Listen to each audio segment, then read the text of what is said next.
Atul, can you start? Dr. Bhalerao, Yes, ma'am. please start. Yes, ma'am. सुस्वागतम सुस्वागतम सुस्वागतम। सभी मान्यवरों का स्वागत है आज की इंटरफेस मीटिंग सीरीज 2 की दूसरी इंटरफेस मीट में, जिसका नाम है advances in animal health and production, which is specifically organised for the state of Maharashtra. मैं आप सभी मान्यवरों का इस सभा में स्वागत करता हूं IVRI इज्जतनगर की तरफ से और training and education centre Pune की तरफ से। सर्वप्रथम मैं विनती करता हूं माननीय डॉक्टर रूपसी तिवारी मैडम को, joint director extension education ICAR IVRI, to deliver welcome address, please. Madam, please. Thank you, Dr. Amol. A very good afternoon to you all and a warm welcome to the Interface Meeting Series 2023. This is the second meeting in this series. The first was we organized it with the State Animal Husbandry Department of Himachal Pradesh. This is the second one in the series and being organized as a part of the nationwide celebration of Azadi Ka Amrut Mahotsav. At the outset, I wish to extend my heartiest welcome to Dr. H.S. Vasikar, Honorable Commissioner, Department of Animal Husbandry, Maharashtra. I think presently he has not joined, but he will be joining shortly. Warm welcome to Dr. Triveni Dutt, sir, Director and Vice Chancellor of IVRI. Actually, he is the major force behind organizing these interface meets and to develop such platforms, to develop bigger linkages and wider linkages for transferring our technologies to the stakeholders. Heartfelt welcome to Dr. Sheetal Kumar Mukane, Additional Commissioner, Animal Husbandry, and Dr. Anil Bikane, Director, Extension, Mapsu, Nagpur. Although I think they have also not joined still. Maybe there is some issue with their network or something. And warm welcome to our guest speakers, Dr. Vinayak Limaye, former Additional Commissioner, Department of Animal Husbandry, Maharashtra. Dr. R.K. Pundir, Head Division of Animal Genetic Resources, NVGR, Karnal. And Dr. Gopal Gowane, Senior Scientist, AGB Division, NDRI, Karnal. Warm welcome to Dr. S.K. Mehndi Ratta, sir, Joint Director, Academics. Dr. Mohanty, Joint Director, Mukteshwar. Dr. Pallab Chaudhary, Joint Director, Bengaluru, for their gracious presence. Heartfelt welcome to Dr. H.P. Aithal, Station in Charge, IVRI Tech, Pune. And all the coordinators, especially Dr. Akhilesh from IVRI Izzatnagar, Dr. S.K. Das, Dr. Amol and Dr. Bahire from Tech, Pune, for constant support and their liaising actually with all the animal husbandry officials and also mobilizing the officials of Krishi Vigyan Kendras and the MAPSU and the scientists and faculty of IVRI. A warm welcome to all the other station in charges, head of the divisions, faculty, scientists, and students who have registered, and they are today with us in this program, joined through online mode. Warm welcome to all the other officials of the State Animal Husbandry Department of Maharashtra, the additional directors, joint directors, deputy directors, CVOs, senior veterinary officers, pharmacists, and all the staff of the State Department of Animal Husbandry of Maharashtra, the in charge and the SMS of the Krishi Vigyan Kendras, who have spared their valuable time and who are here with us today.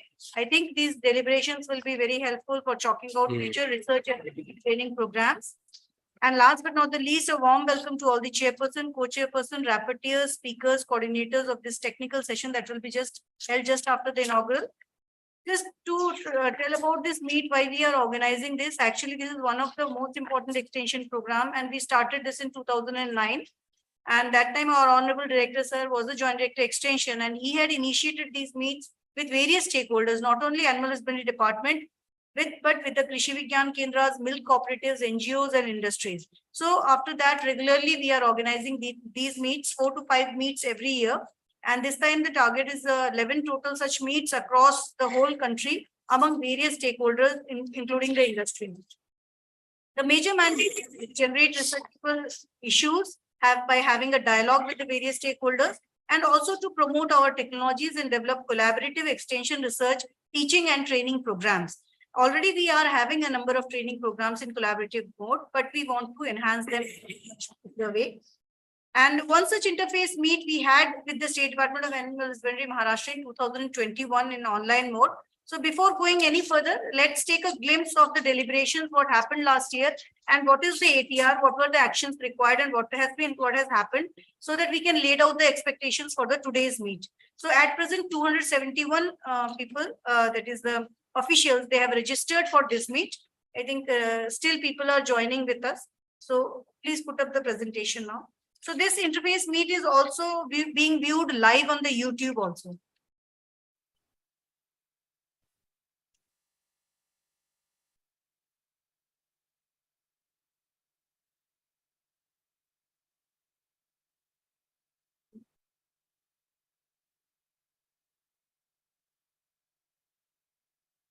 So these were the action points and the ATR required. So need of continued dialogue between central government, ICAR institutes and state governments. So already Tech Pune is organizing regular interface meets, trainings, workshops with the State Department of Animal Husbandry Maharashtra. Apart from that, during 2021 September to March 23, 33 training programs were organized for the professionals of Maharashtra, and a total of 783 VOs were trained in these trainings. Next point was popularizing the latest technology like the various assisted reproductive technologies, sex-sorted semen, genomic selection, and others. So various trainings, webinars were organized for the VOs, farmers by the Izzat Nagar Center as well as the Tech Pune on advances in diagnosis and management of infertility in dairy animals, fracture management, LSD, employment opportunities, livestock farming, and so on. Further, we are also having the TSP and SCSP program through the Tech Pune. And through this, we are developing the goat-based livelihood among the tribal and the weaker sections of the community through capacity building and input distribution.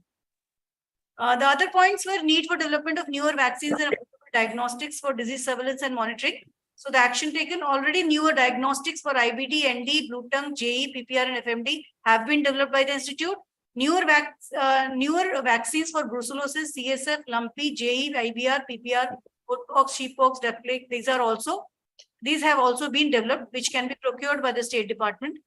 Development of SOPs for disease diagnosis from CADRED IVRA, so that all the RDDLs can have uniform diagnostic and detection technologies for infectious diseases. This was an action point. So the action taken, SOP was prepared by CADRED IVRA, and it has been... 16th, let us speak. 16th. So it has been shared with the RDDL and the DHDF. Another action point was creation of IT-based platform for quick sharing of reports between CADRED and RDDL. So for this point, already the Government of India is taking the initiative, and the DHDF is making a digital platform for report sharing. Presently, the CADRED is sending the test report results using email along with hard copy by post. Need for continuing veterinary education programs with emphasis on aspects of clinical epidemiology. This was the point. The action taken, already the institute has launched 90 new diploma, certificate and vocational courses these have been started for various stakeholders. And to point out the related point, 2-month certificate course on disease outbreak investigation has been launched by CADRET. 1-month course on reproductive ultrasonography and infertility management is being developed by AR division. 1-week course on animal disease investigation protocol and strategies is to be trained, the people to be trained through division of epidemiology, and 1-week course on infertility diagnosis and management in dairy animals by AR division. So these courses have already been advertised. They are on the website. You can please see the website for applying for these courses. So these will be held in 2023-24. Now, before going any further to now about this meet. So this is the 271 participants who have registered with us for the meet. Mainly they are the males, although we have around 20% females in this. And mostly they are the PhD holders and master degree holders. And mostly they are actually, you can say, equally from the animal husbandry department as well as ICR institutes. The circular, since it was in electronic mode, has got circulated to various states and various participants. So we are having people from KVK and ICR Institute, state universities, as well as some other organizations also. And if we have asked whether you have attended such meet, most of them have replied that they have not attended any such meet earlier. So these are the states. Apart from Maharashtra, 25 other state participants have registered today in this program. So a Google registration form was circulated wherein few questions were asked, so that we can know and lay down a platform or a base for discussion in this interface meeting. So we have asked most significant problems of livestock in your region, and these were the replies: indiscriminate breeding, non-descriptive local breed mating, lack of adequate superior germ plant, lack of balanced feed to livestock, reproductive problems, infectious diseases, metabolic diseases, hemoprotozoan disease, less response to AI in gear cattle, poor availability of quality feed, mastitis and metabolic disease. Problem faced by you in diagnosis and treatment of animals. So they have told that they have lesser update of the new techniques which requires training. Mixed symptoms and early diagnosis is a problem. Differential diagnosis of disease, that is a problem. Ectoparasite resistance to most of the topical ectoparasite drugs. This is what they have cited. Lack of diagnostic laboratory facilities at dispensary level. This may be seen as a problem at the State Department level. Unauthorized treatment by paravets worsen the disease, and refusal of vaccination by the livestock owners. Technology requirement by VOs. So they have mostly asked for the diagnostic facilities at their place.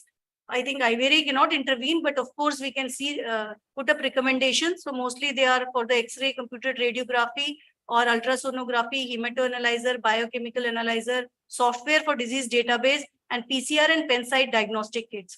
So we have developed pen-site diagnostic kits that can be promoted.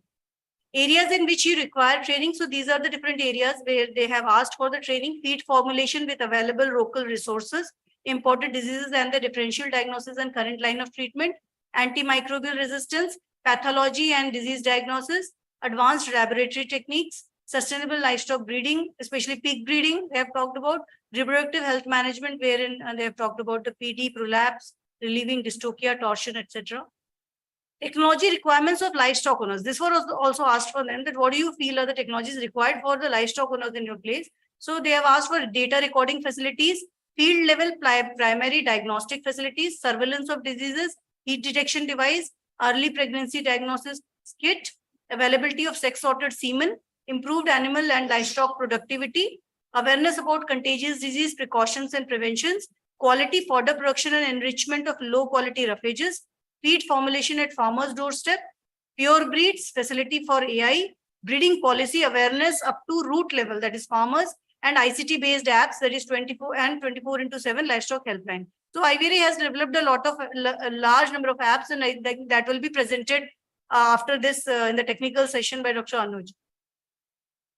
Now, this was asked, would you like to suggest any researchable issues in animal health sector to be undertaken? So this is very much important for IVRI, because these are some need-based areas suggested by our participants today.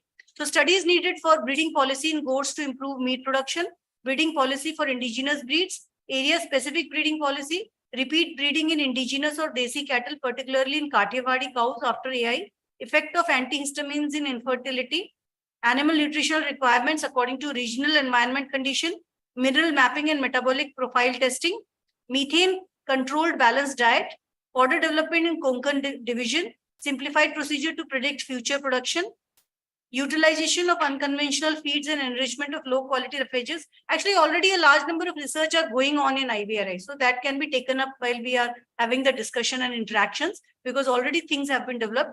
Incidence of economically important diseases like brucellosis, rabies, MTV, then antibiotic resistance, thermostability of vaccines, if possible to control mastitis using genetic selection, mastitis management with cost-effective treatment, control of ticks and tick-borne diseases, actual effects of use of ethnomedicine in the field level, animal health package of practices for round the year, data analysis and its use in surveillance and monitoring. So these are a number of issues they have talked about, although a number of programs and research projects are going on and some technologies are available. So while I think presentations will go on by our speakers, I think they can talk about the technologies addressing some of these issues if these are available. So with this, thank you very much. Thank you so much, ma'am, for briefly welcoming all the delegates and providing the action taken report findings. Ma'am, it was really interesting presentation.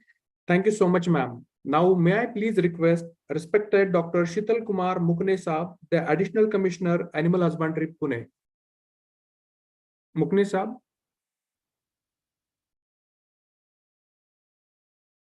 Hello, sir. Can you hear me?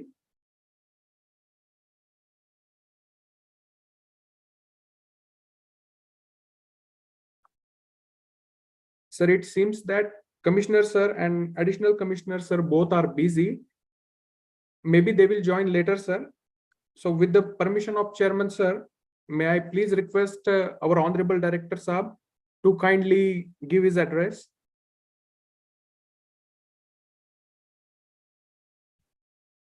A very good afternoon to all of you. Joint Director colleague, Dr. S.K. Meridatta, Dr.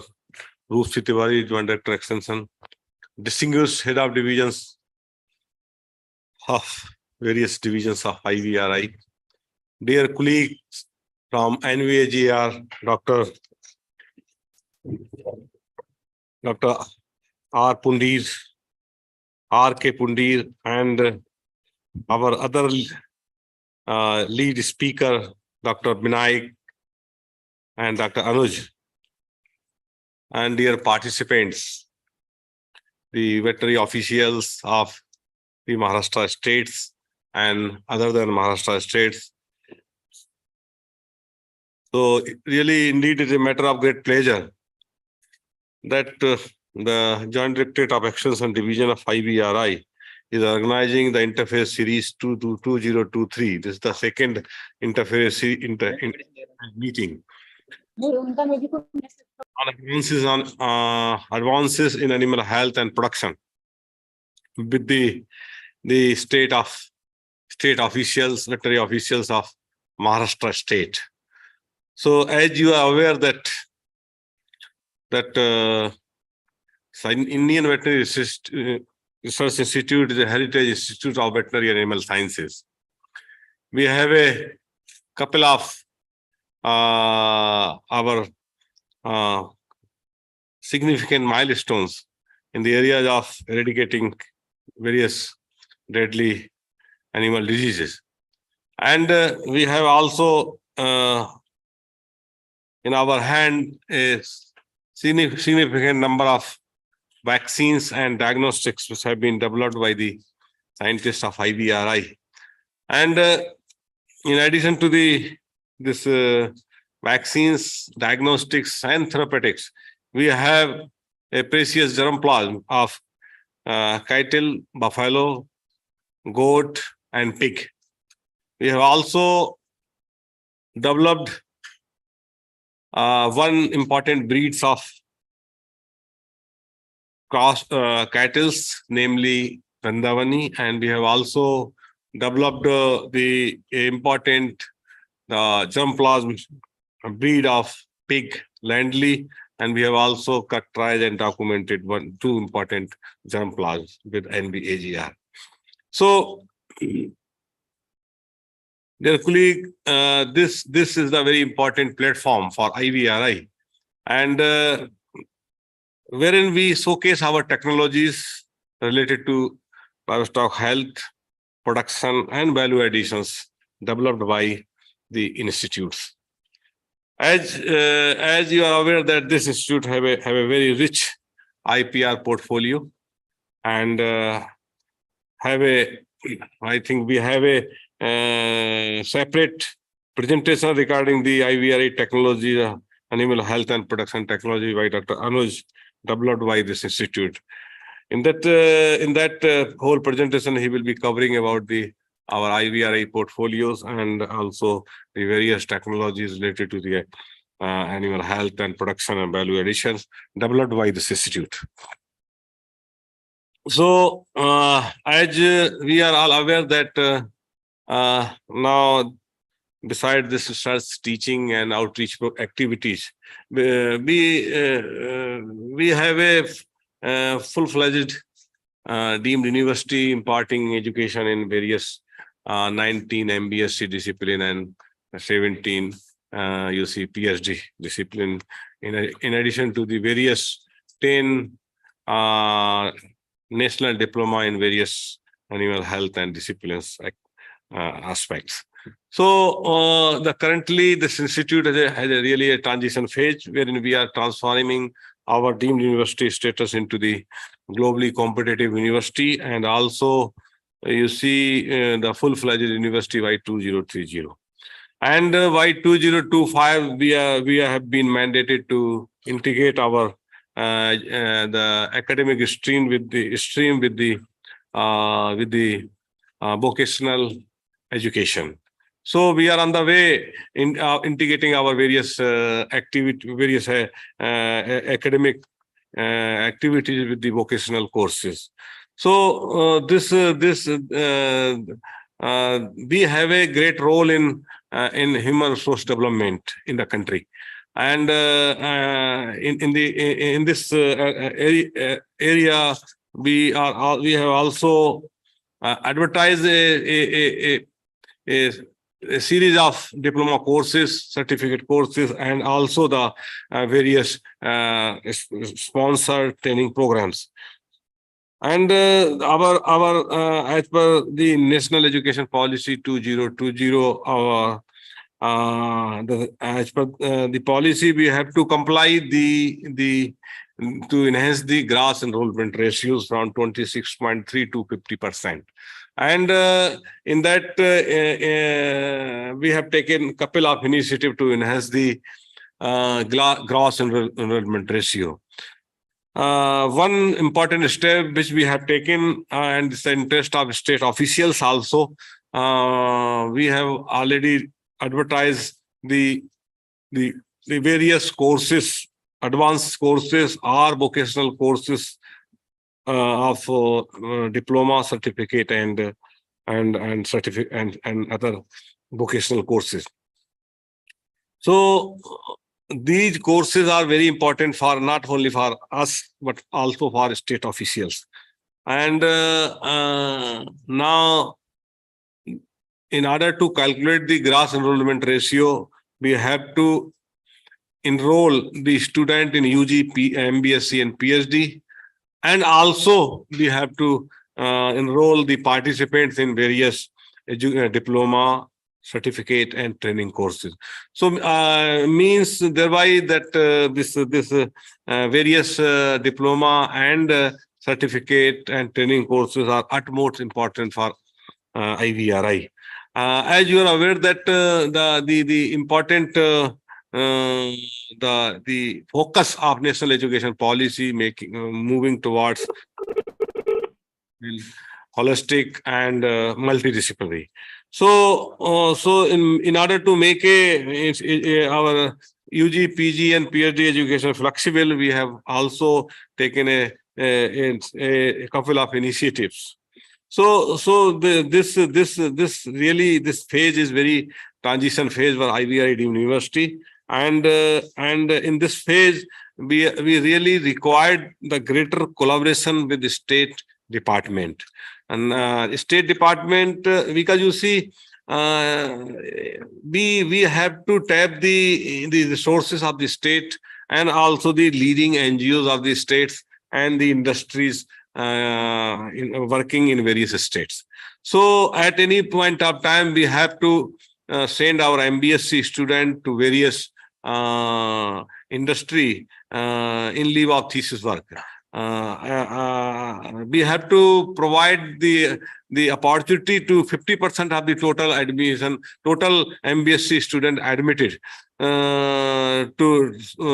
they can go to industry for their project works. So this in nutshell, the enhancing the collaboration with the states, industry, and leading NGOs is a great role for this IVRI deemed university. So I am really grateful to the Joint Directorate of Extension Education and the distinguished head of divisions of IVRI deemed university and the lead speakers, Dr. R.K. Pundir and Dr. Anuj Chauhan. These interfaith meeting is a really not only for this, it is a very robust platform for all of us. This platform is not only for the showcasing of IVRI technologies, but also to generate the researchable issues and to have a feedback of our technologies used by various state officials. So these interfaces are having really a triple advantage. So the mandate of IVRI to organize various interface meeting across various states of the country, and in that series, I think our training and extension centers, the Pune, they have taken a lead to have an interface meeting with the state officials of Maharashtra states. So really, thanks to the colleagues of Pune who have taken a lot of pain organizing this very important meeting. And my submission to all the distinguished head of divisions that kindly take interest in these type of interface meetings, outreach activities, and the community engagement, fostering social responsibilities.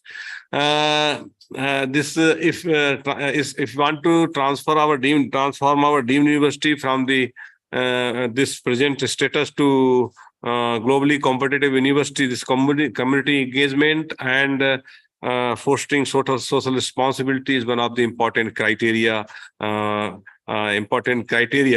and making deemed university to the globally competitive university. So these interface meetings, community engagements, fostering social responsibilities, training programs, and certificate courses are the great role in our accreditation process. So each and every activities of the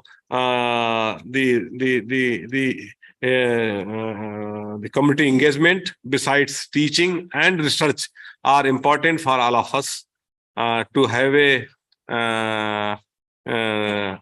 accreditation of our deemed university.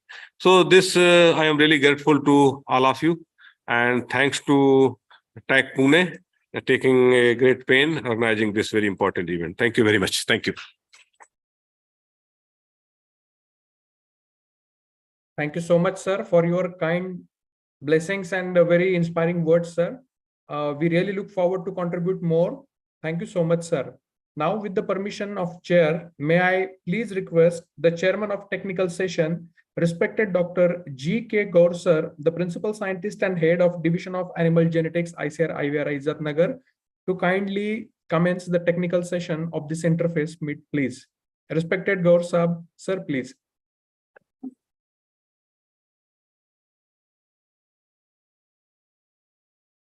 Thank you, Dr. Amol.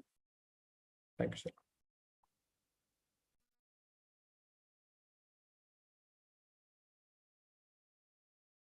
Honorable Dr.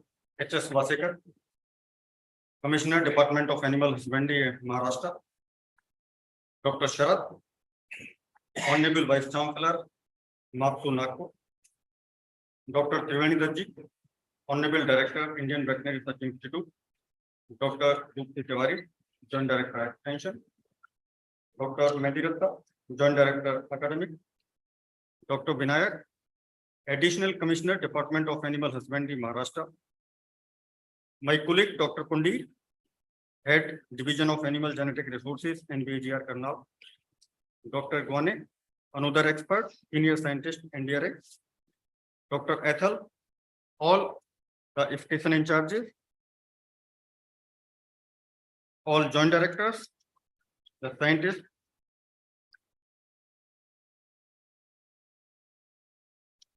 veterinary officers of Animal Husbandry Department, the KVKs, the faculty of MAPSU, and dear colleagues. We all understand that Maharashtra is one of the mega reservoir of animal genetic resources and the wide center for the biodiversity. If we see critically, then this state among all the states of India ranks first according to meat production, then second for the donkey population, then fourth for the wool production, fifth for the poultry as well as the cattle population, sixth for the milk production, the goat population, the horse as well as the pony population. And at the same time, it ranks 7 for the egg production, the total livestock population, the buffalo population, as well as the sheep population.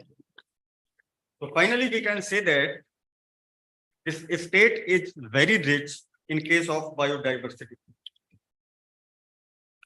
We believe this technical session will be of immense use, and there will be the 4 speakers. The first speaker will be our colleague, Dr. Anuj. Second presentation has to be made by Dr. Vinayak. Then third by Dr. R.K. Pundi. And then fourth by Dr. Gopal Gwane. So we would like to start our technical session with the presentation by Dr. Anuj Chauhan. So Dr. Anuj Chauhan is Senior Scientist at IVRA. Basically, his expertise is in animal genetics as well as breeding. He is also looking after the charge of the pig farm, the swine production farm. And additionally, he is also having the charge of in charge ITMU, IVRA. He has good knowledge about the different patents as well as the different copyrights which are being carried out at Indian Veterinary Research Institute. So I believe that all our listeners, including the veterinary officers, will be definitely benefited by the talk of Dr. Anuj. With this, I request Dr. Anuj to start the presentation. Dr. Anuj. Thank you, sir. Good afternoon and a very warm welcome to all dignitaries, panelists, speakers, and participants of the interface meet. Myself, Dr. Anuj Chauhan, I will present the ICAR-IVRA technologies for animal health and production. And basically, I will cover the IP and TT portfolio, that is the intellectual property and technology portfolio of IVRA, which are very much useful in terms of the audience of present day. So let me just brief a little about the objectives of ITMU and ZTMC. So there is a 3-tier IP and technology management system in ICAR, which starts with the Institute Technology Management Unit, that is ITMU at the respective ICAR institutes, followed by the zonal centers. So at IVRA, we have both ITMU, and we also are like a governing body for 10 different ITMUs of different institutes. So we have both ITMC, ITMU, and ZTMC at IVRA. And ATMC is basically at the IPTM New Delhi, controlled by EDG IPTM. So this is the 3-tier system. And of course, we have a for-profit company that goes by the name of Agri-Innovate, which has a CEO. So it has all the structure of a private company, but it is a government company and it runs on the profit basis. So this is the governing system of the IP. And coming to the IP and TT portfolio of the institute. So the institute has been granted 32 patents, including 29 our exclusive patents and 3 joint patents. and 98 have been filed. 21 designs have been registered, 42 copyrights, and around 12 crores of revenue has been generated, and 44 technologies have been commercialized by the institute till date. And besides these, 44 technologies are assigned to Agrinovate for further commercialization. So coming to the vaccine portfolio, so at the outset, I would like to brief that in the National Animal Disease Control Program, all the vaccines that are being used have been developed by IVRI. Maybe it is of brucellosis, CSF, PPR, and what is going to enter into production soon, lumpy. So entire National Disease Control Program, the vaccines are contributed by us. So at present, like we have vaccine for Brucella abortus S19. So this is a DIVA marker-based vaccine, which is an improvement over the present vaccine being used. Then the Lumpy Provac LSD vaccine, which was, which was awarded the among the best technologies by the ICR this Foundation Day. So this vaccine will enter the commercial product. It has been commercialized to several companies and it will enter production soon. So for the So we have vaccines for FMD, Brucella, buffalo pox, then multiple immersion vaccine against HS, as well as gene-related IBR-DIVA-based indigenous marker vaccines. So, like for vaccines, what policy we follow is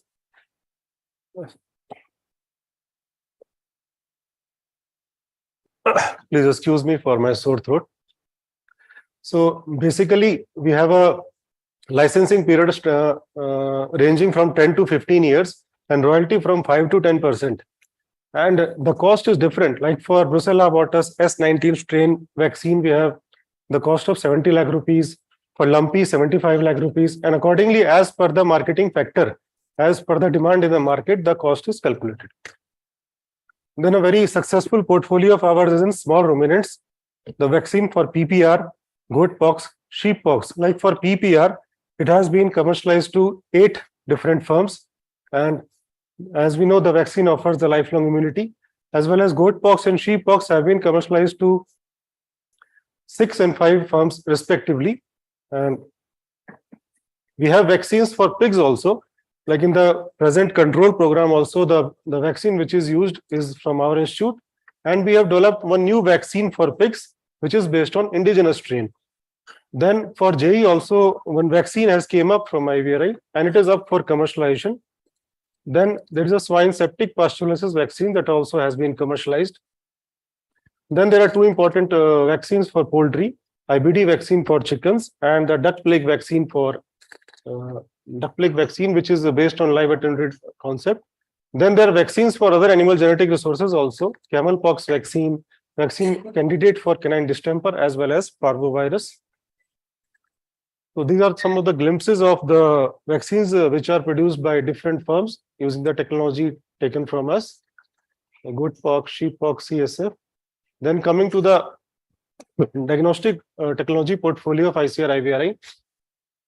For cattle and buffalo, we have monoclonal antibody-based blocking ELISA for FMD, which is ready for commercialization, as well as synthetic peptide-based antigen capture ELISA for rotaviruses. For sheep and goat, we have sandwich competitive ELISA for both PPR as well as blue tongue.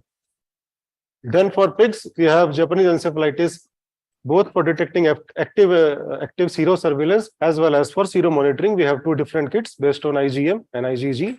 Then for chicken also, we have the 3 kits for IBD, IB, and Newcastle disease.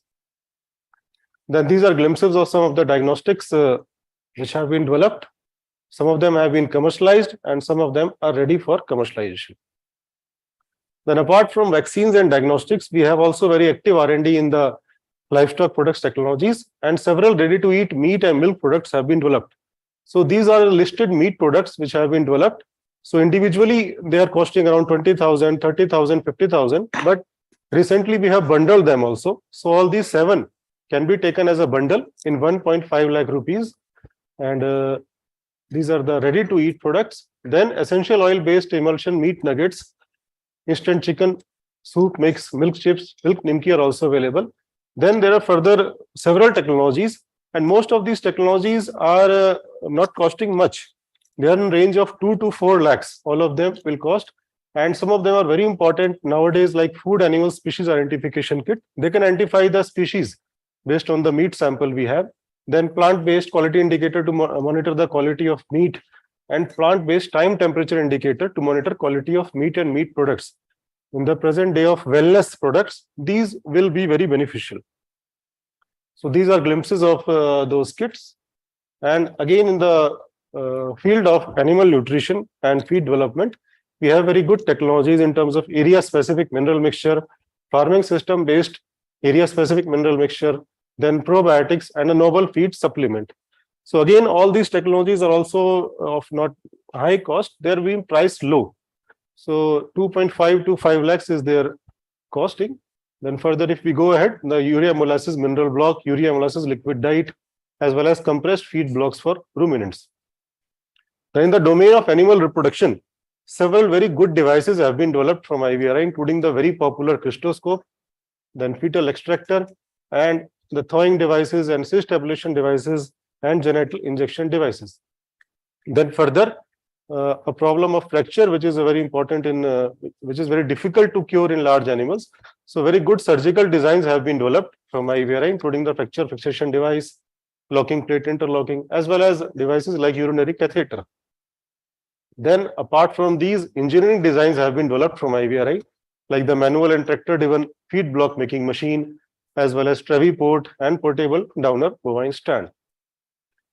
Then besides these products, we also have therapeutic products for treatment of wounds and ticks infection, etc., like eco-friendly herbal acaricide, then technology for treatment of subclinical mastitis, novel anti-tick formulations.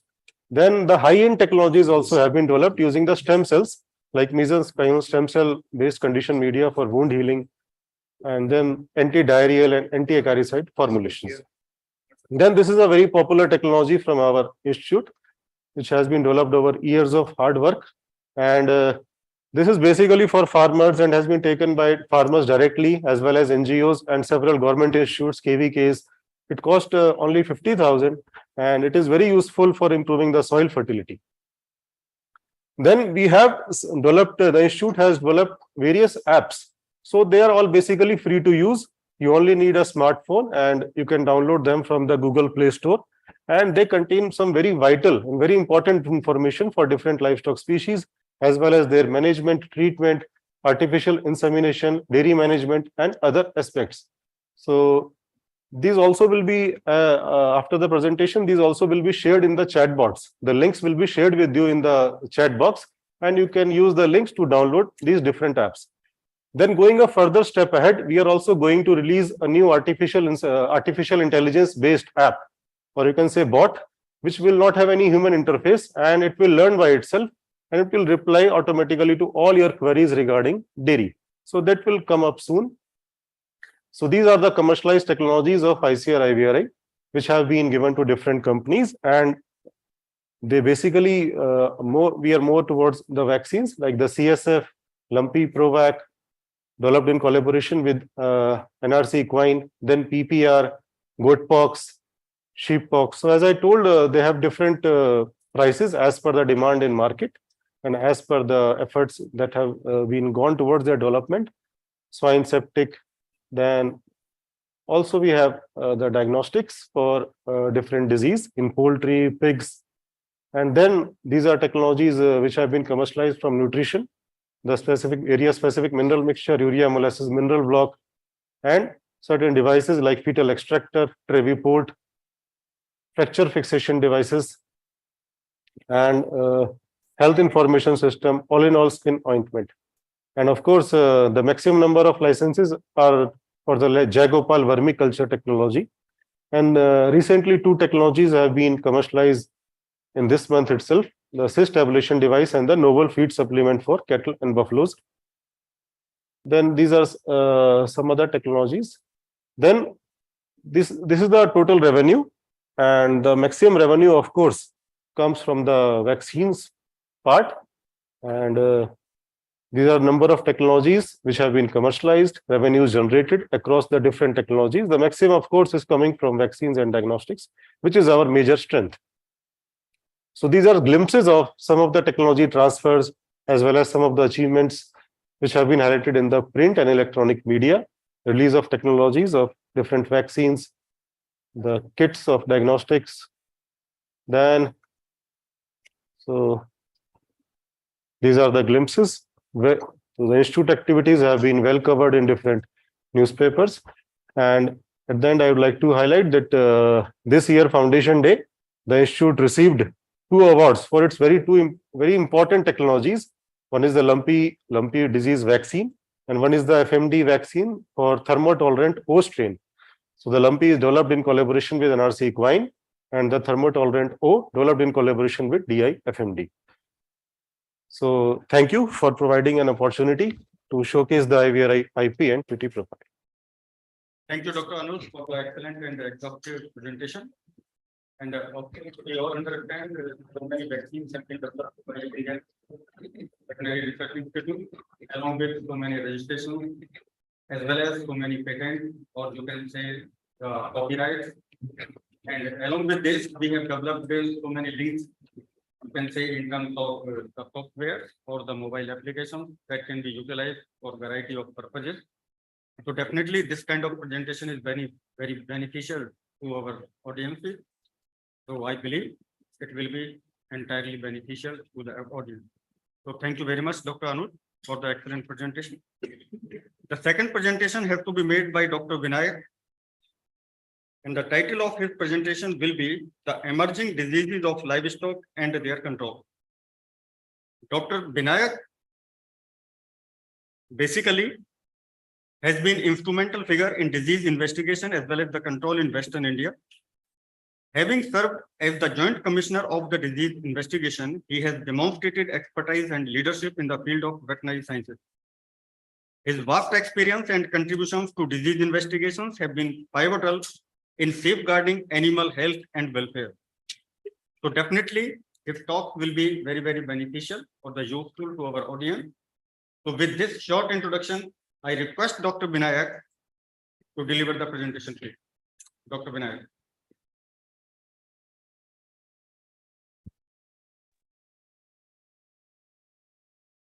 Sir, are you able to share the screen? Vinayak sir, please unmute your mic. Yeah, it is a bit difficult from here to share the screen, but I will just give me 2 minutes. Okay, if you want me, sir, I can share the screen. Okay, then that will be better actually. Okay, I'm requesting the administrator to kindly give me the privileges to share the screen. Yeah, thank you.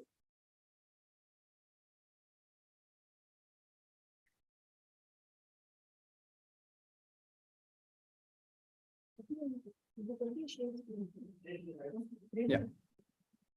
Sir, can you see the screen now?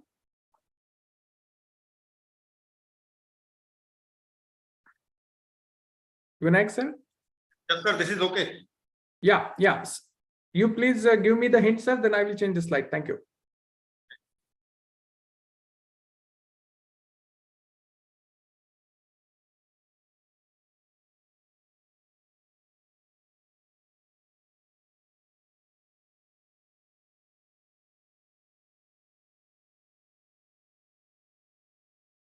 Vinayak sir, you may please continue.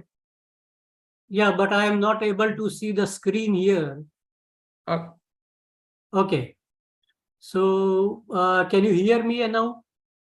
Yes, sir, please. Yeah.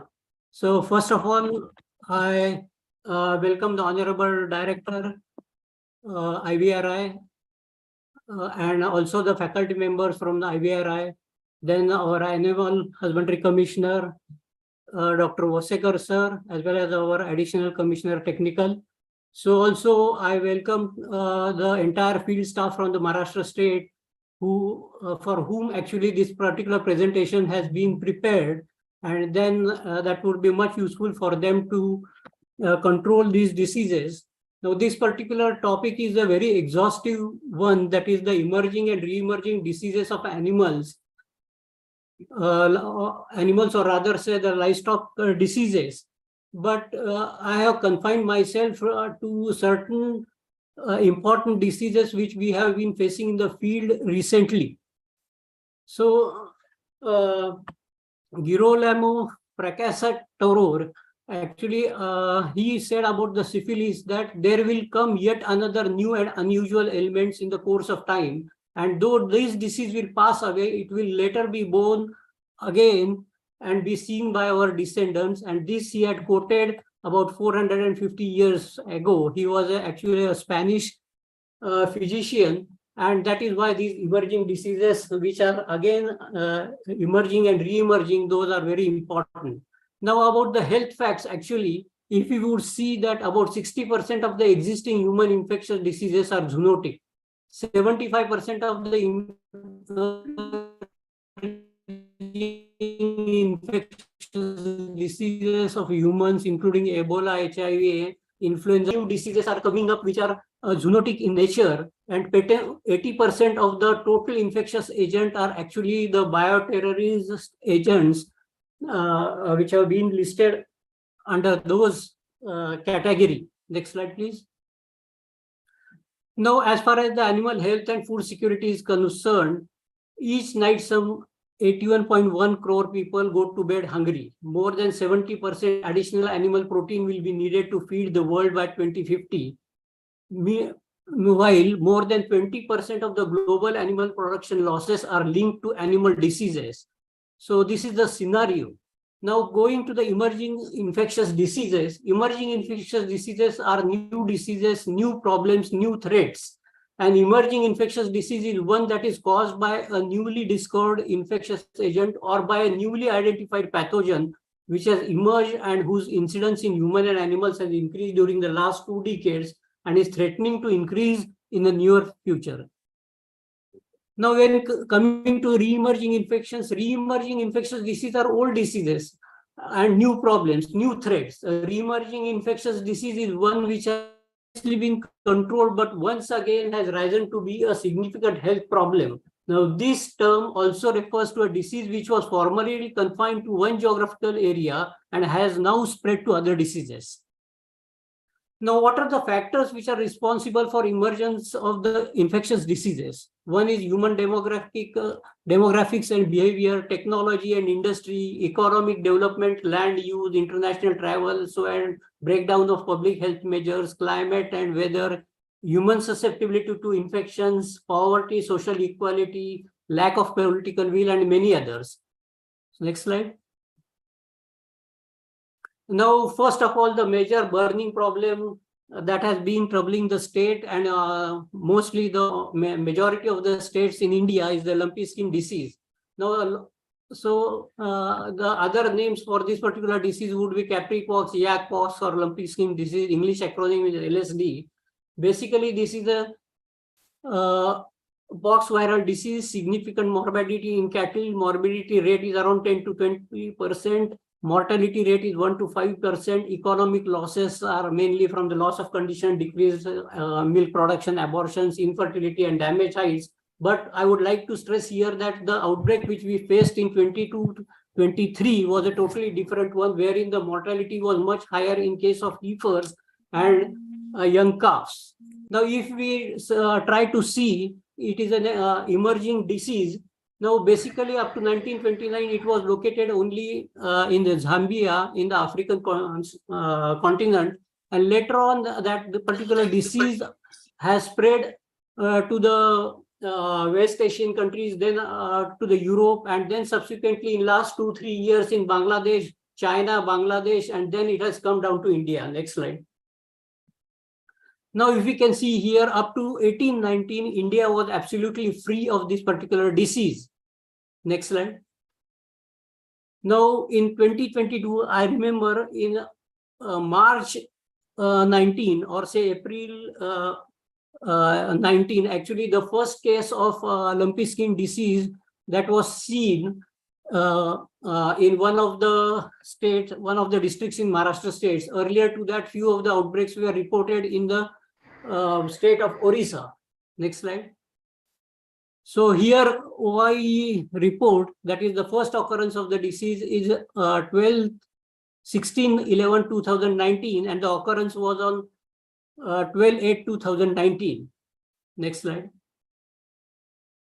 Now, other than these cattle and buffalo, actually we can see this particular disease in Arabian orange, giraffe, impala, yak. So there have been reports in the African continent about this particular disease. Then basically, this is the most important thing. It is not a zoonotic disease. Basically was limited to the African continent, but later on it has been spreading through the rest of the world. Next slide. Now, what are the actually the vectors which are responsible for transmission of this particular disease? Mainly these are the biting insects, the mosquitoes of the Culex and the Aedes species, and the biting flies, mostly the Stromopsis and the Biomyia fasciata species. Then the male ticks which are responsible for this are mainly from the Rhipicephalus and the Amblyomma genus. So these are the vectors which are the primarily responsible for transmission of the disease. This is the same thing again, the biting flies, Stromopsis. Next slide, please. Now, the direct contact actually through the saliva, nasal discharge, milk, semen, movement of the animals. This is the most important aspect because we are having cattle fairs and congregation of animals, and animals are being moved from one district to the other, or say from one state to the other for sale or for other different purpose. And that is the major cause actually which is responsible for rapidly transmitting the disease throughout the country. So this is again about the same thing here. Actually, you can see here that through the vehicle, the transmission of this particular disease is over a long distance, and through the biting insect and from the infected cattle and other things, it is to a limited extent. Actually, through biting flies also, it can move around, say, up to 50 kilometers. So these are the major routes of transmission. Being a DNA virus, actually, this is a very sturdy virus. In the necrotic skin nodules, it can remain for 33 days or longer. Desiccated crust, it can remain for 35 days. In air-dried hides, 18 days. Record from skin nodules at 80 degrees. Obviously, that is another point. Susceptible to alkaline or acidic pH. And for 55 degrees, it can remain viable for 1 hour, and 60 degrees within 1 hour, it can be inactivated. Now, which are the chemicals or the disinfectants? Obviously, phenol, sodium hypochlorite, which has been used to control many of the infections in 2 to 3%, iodine compounds, formalin 1%, or many other commercial disinfectants, sodium dioxide sulfate. All these can also be used for spraying on the farm. Then clinical science, actually, the field veterinarians also, they are very much aware of this. The most important initial sign is the high fever, and bulls may become permanently or temporarily infertile. Next slide, please.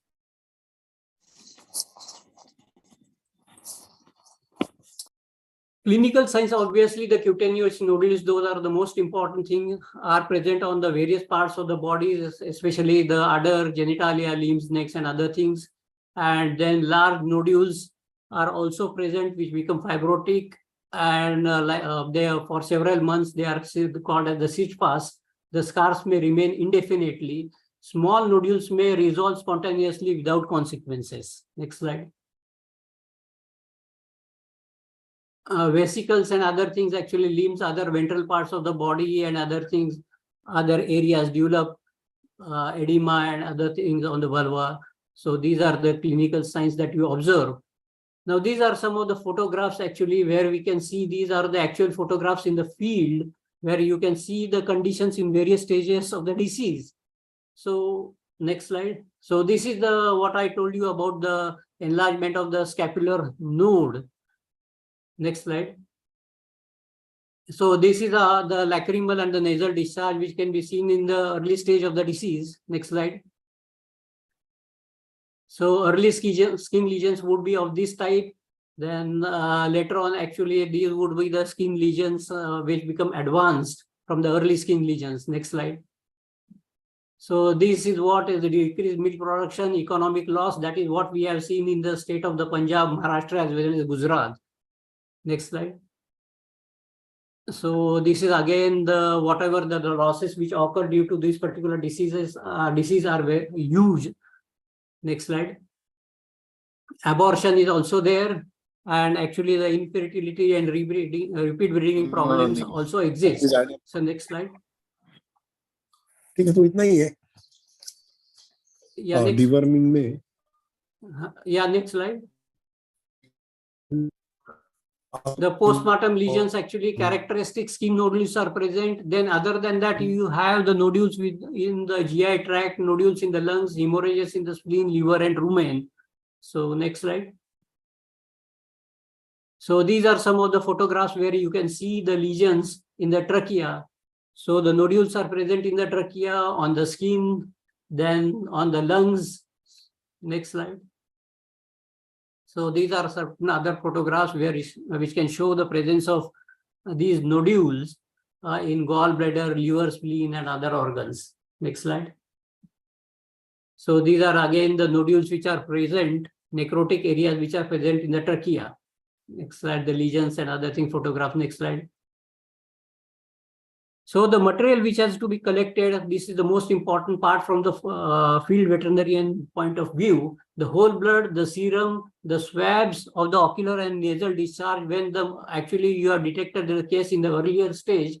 And later on, if the nodules or the scabs develop, this is the best material which can be sent to the laboratory so that proper diagnosis can be done. Prevention control, actually, restriction of the movement of the cattle from infected regions, isolation of the clinical affected animals, vaccination of uninfected animals in a radius of 5 kilometers from the epicenter, starting from the periphery. This is what we had adopted in our state for the previous 2 years. Use of homologous vaccine. Actually, now recently this new technology has been involved. Till now, actually, we were actually using the heterologous vaccines. So that is the goat pox vaccine. The cleaning, disinfection of the utensils and other things, proper disposal of dead animals, vector control, the most important thing, use of nets in cattle sheds wherever it is possible. Next slide. Yeah, this is some of the photographs about the vector control. Next slide. So we have to avoid, because notification is actually brought about by the state veterinary authorities, and thereafter actually the congregation of the animals, animal markets, animal fairs, and all of those things are being banned. Next slide. So these are some of the disinfectants which can be commonly used for cleaning the sheds or the animal byres and farms. Now coming to the outbreaks of lumpy skin disease in Maharashtra state. In 2019-20, you will see that we had only one outbreak. 681 animals were affected, deaths were 0. 2021, 24 outbreaks or epicenters where there are affected animals were much more. And this year, 11 deaths had occurred. 21-22, there were 56 epicenters, 23,872 animals were affected, and 22-23 was the worst year actually, where there were 4,189 epicenters and 4,70,824 animals were affected with 38,198 mortality. So this is the overall picture over the 4 years. These are the graphs actually, how actually the disease outbreaks are located. Next slide. So next slide. Earlier, actually, in the first year, actually, we had the eastern Vidarbha region. Then on the west side, we had the outbreaks. And in 22-23, all the 35 districts in the Maharashtra state have been affected, wherein we could get the cases of lumpy skin disease. Next slide. Now, this is again in nutshell affected districts and other things, number of epicenters, and then the recovered cattle. And the most important is the compensation. In first 2 years, we did not pay any compensation, but later on, actually, our state government actually started giving compensation, and rupees 46.61 crore rupees were paid to the livestock owners whose animals had died. Next slide. So this is actually the graph of the 22-23 outbreak, wherein you can see that between the October to November, actually, we could see that there is a sudden rise in the number of affected cases. That is mainly because of the increase in the number of the vectors, which is an ideal season for the breeding of these vectors. Next slide. So this is actually earlier, as it was told, that this Lumpy Provac vaccine, the technology was introduced. Next slide. Now, this vaccine, obviously, it is safe in cattle and buffaloes of all age groups. Immunogenicity, animals develop cell-mediated immunity as well as the antibodies.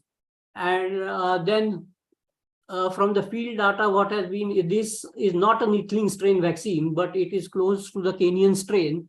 And then this vaccine being the homologous vaccine, that would be very much useful as it is evident from the data published by IVRI as well as the NRC. Next slide.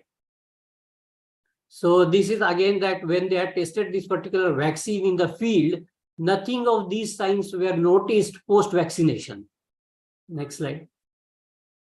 So this is the technology which here you can see our Honorable Chief Minister, Honorable Deputy Chief Minister, our Commissioner Sachinder Pratap Singh and other dignitaries, wherein this technology was transferred to the Institute of Veterinary Biological Products, Pune, and they will be starting the vaccine manufacture maybe in the next year.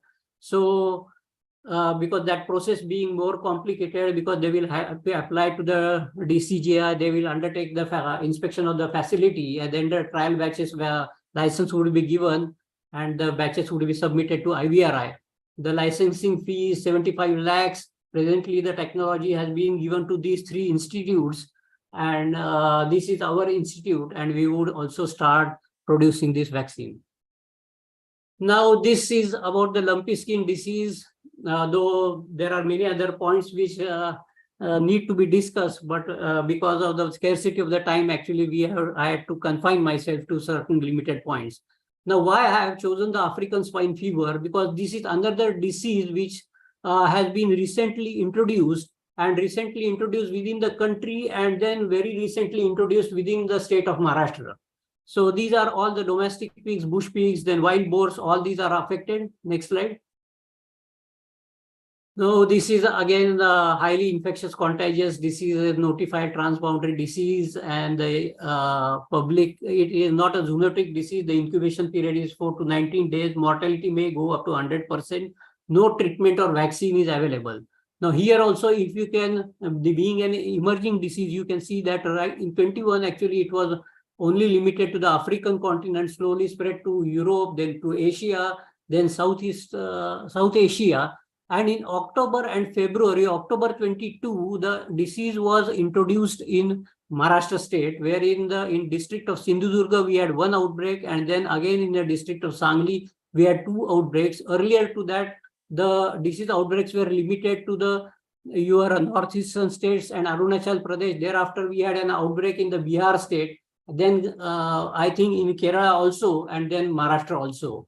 Now, transmission is obviously between direct transmission, indirect transmission from the uncooked products, fomites and other vehicles and all those things. The biological vector being the species Ornithodorus. Next slide. Now, there are 3 forms actually per acute form: very high fever, sudden death; acute form, high fever, 40 to 42 degrees, reddening of the skin and all those things. Here, actually, earlier we thought that it could be the classical swine fever, but later on when the samples were submitted to NISHAD, it was diagnosed as the African swine fever. So these diseases, both the diseases are very confusing, and it is difficult to differentiate between these 2 diseases. Next slide. Subacute form, actually, these are the clinical symptoms: mortality 30 to 70%, chronic form, actually 30% mortality, and these are the things which you see. Next slide. These are some of the pictures actually. Marked hyperemia in the distilling bloody mucoid foamy nasal discharge. Next slide. So perirenal skin, actually there is demarcated zone of hyperemia and sharp demarcated foci of cutaneous hemorrhage, necrosis and other things.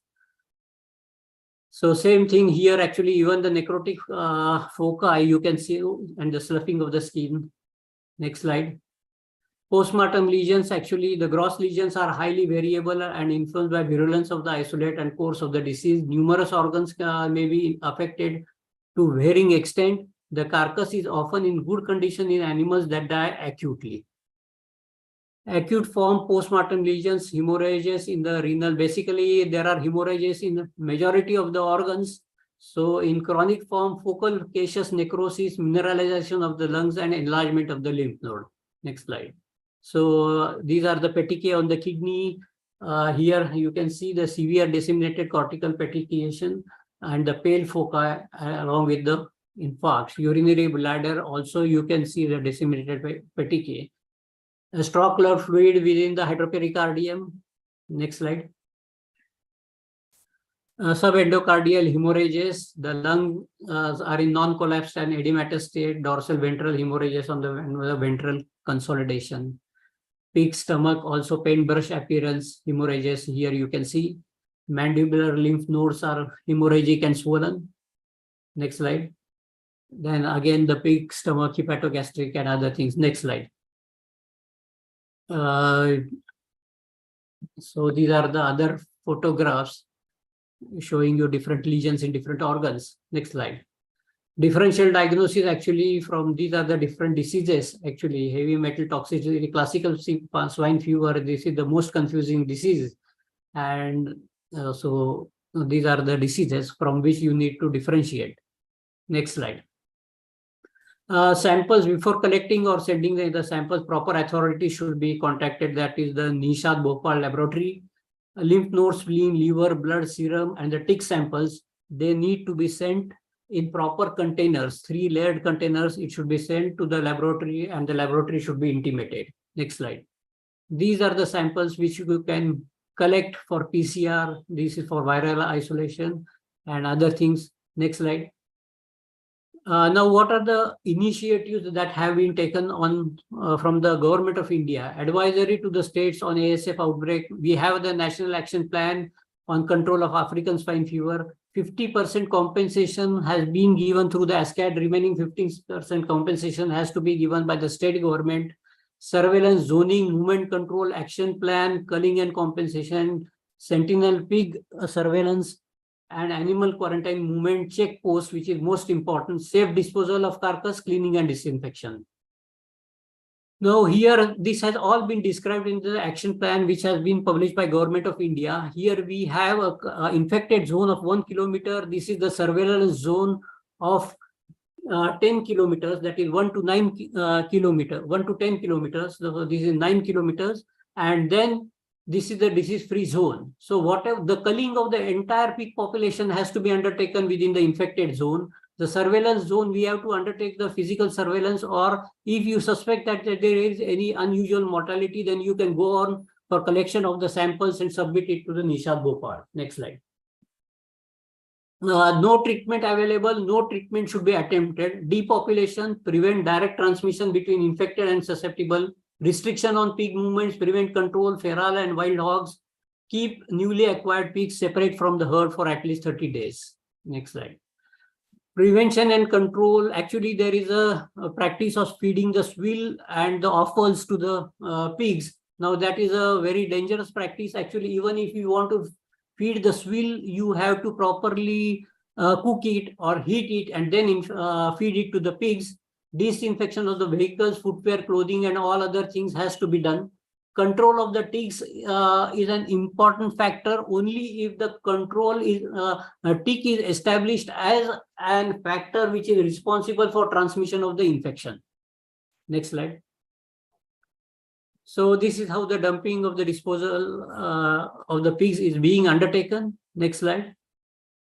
So quarantine of the farm, actually the most important is the epidemiological thing from where this particular outbreak or the disease emerged and where the next actually the consignment is going. So all these things have to be noticed. Now the third one is the glanders.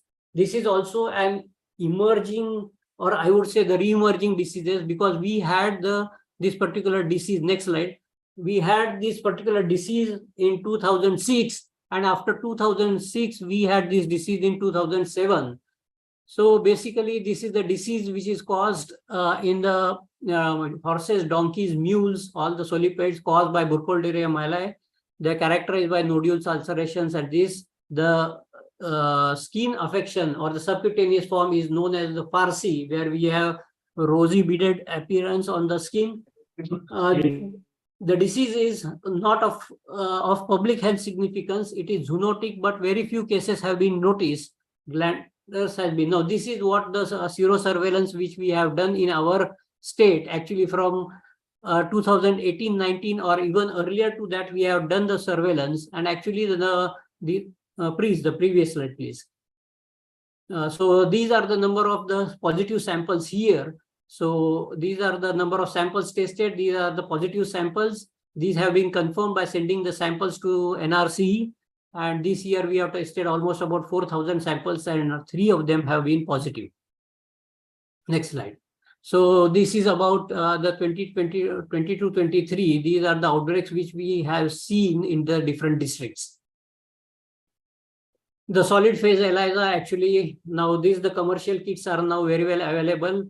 And we are purchasing those commercial kits, which is the technology developed by the NRC, and using this. We are not undertaking the complement vaccination test at the RDDL levels. So testing of the samples. This is the National Action Plan, which has been published by Government of India, and what all things need to be done after a positive case has been detected has been explained in this particular National Action Plan. Next slide, please. Isolation, quarantine, euthanasia as per Animal Welfare Board, destruction of the bedding, disinfection of premises, collection and testing of the in-contact animals, medical examination of the people attending the positive cases. This is also been given in the action plan. Next slide. This informing the collector, then having the euthanizing the animal, and these things need to be done as per the action plan. Now here special emphasis has to be given where there is the tourism within the state, like in Maharashtra at Mahabaleshwar, Pachgani, Matheran, where is the congregated population of the equines, and at such places actually more stress needs to be done to detect the positive cases. Next slide, please. State level workshops at the commissioner office actually are being regularly conducted. District level workshops also we have been publishing through the electronic and print media, and through the television programs are being banners, films by NRC with the help of NRC and Brooks India, giving the awareness about this particular disease. The control strategy here actually is quite different in case of glanders. Actually, now here 0 to 5 kilometers now is the actually the particular zone that within the 0 to 5 kilometers you have to test all the serum samples. That is, the animal which is infected, it has to be euthanized, eliminated. All in contact animals have to be immediately tested. Other than that, between 0 to 5 kilometers, you have to test all the animals immediately within the 3 weeks. So all these things have been explained within the action plan. Next slide. These are some of the cases of the glanders which are noticed in our state. Next slide. So next slide, please. So these are the classical examples of the glanders. Next slide. So this is about the glanders actually.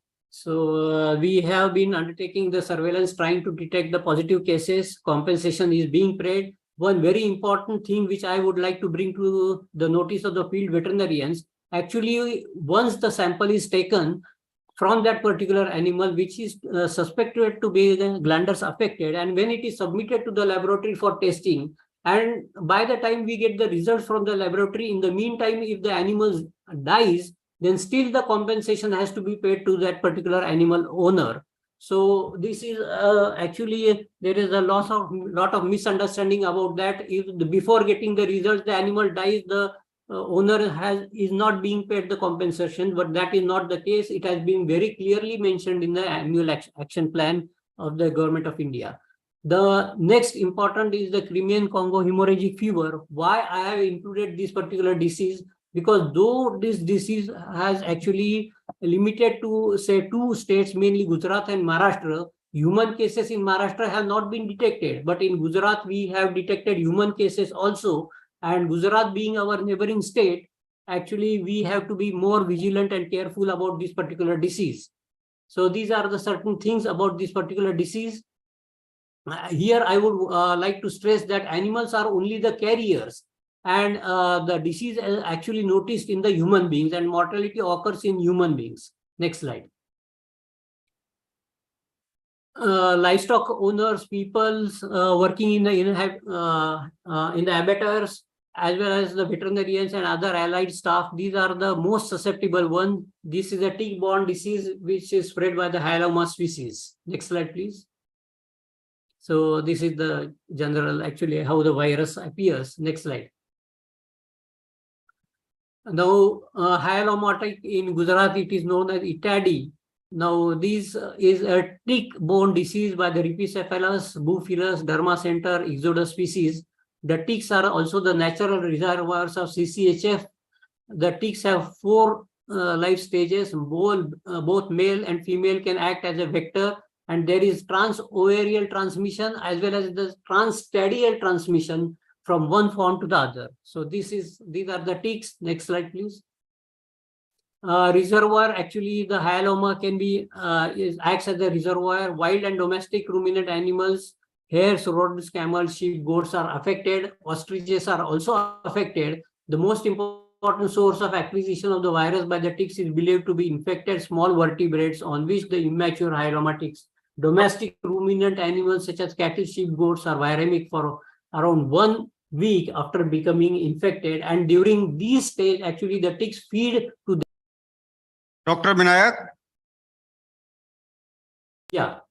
Dr. Vinayak, I again unmuted myself.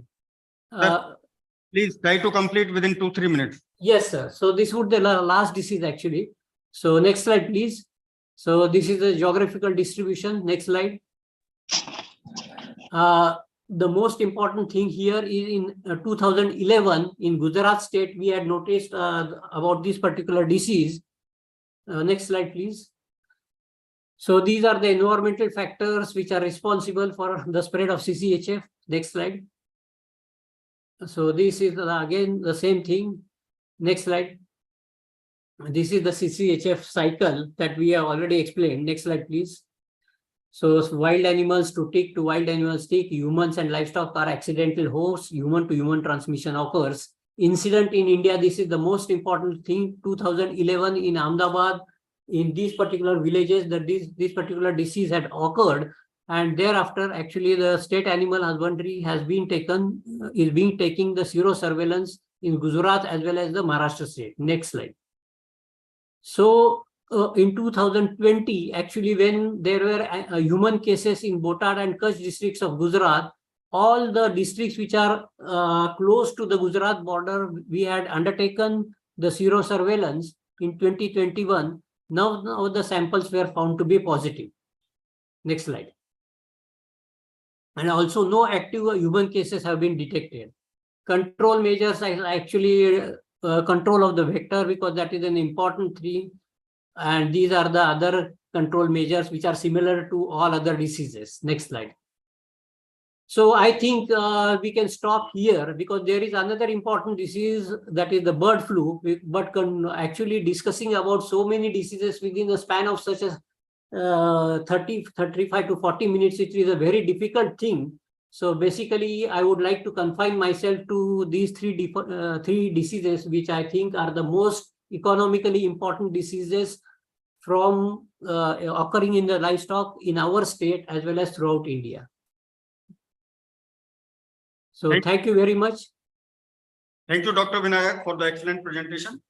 Of course, the presentation was very, very comprehensive, and it covered the latest or the recent diseases. Both the diseases are very, very important. If we talk about LFD, of course, recently emerged in India, but very, very, I would like to say is century-old disease.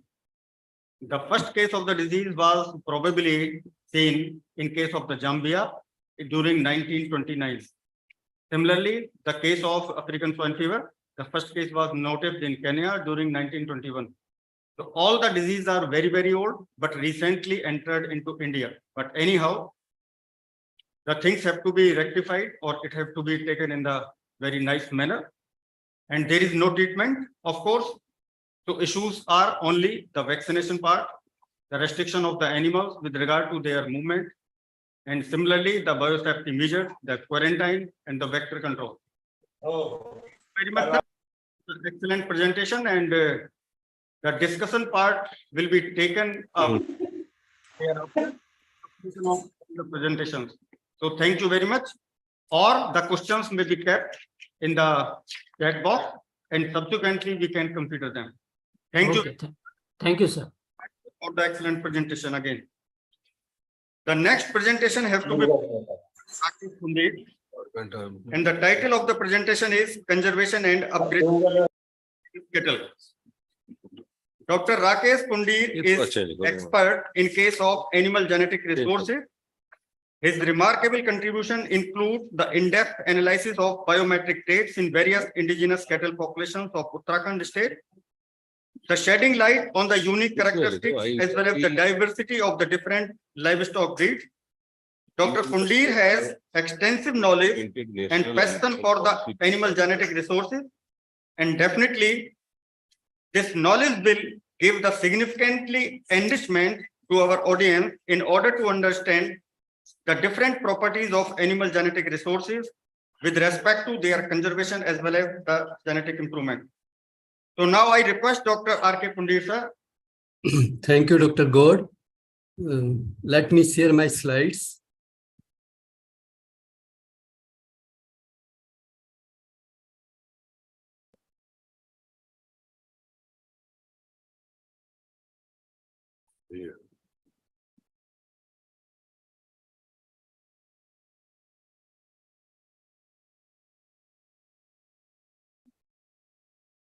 Dr. Gore, my slides are visible?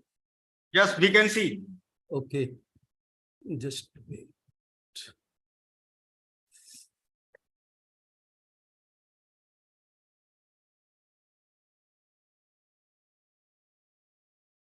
Respected Dr. Triveni Dutt, Director IVRI, Joint Directors of IVRI, Head of Divisions of IVRI, dear participants and speakers.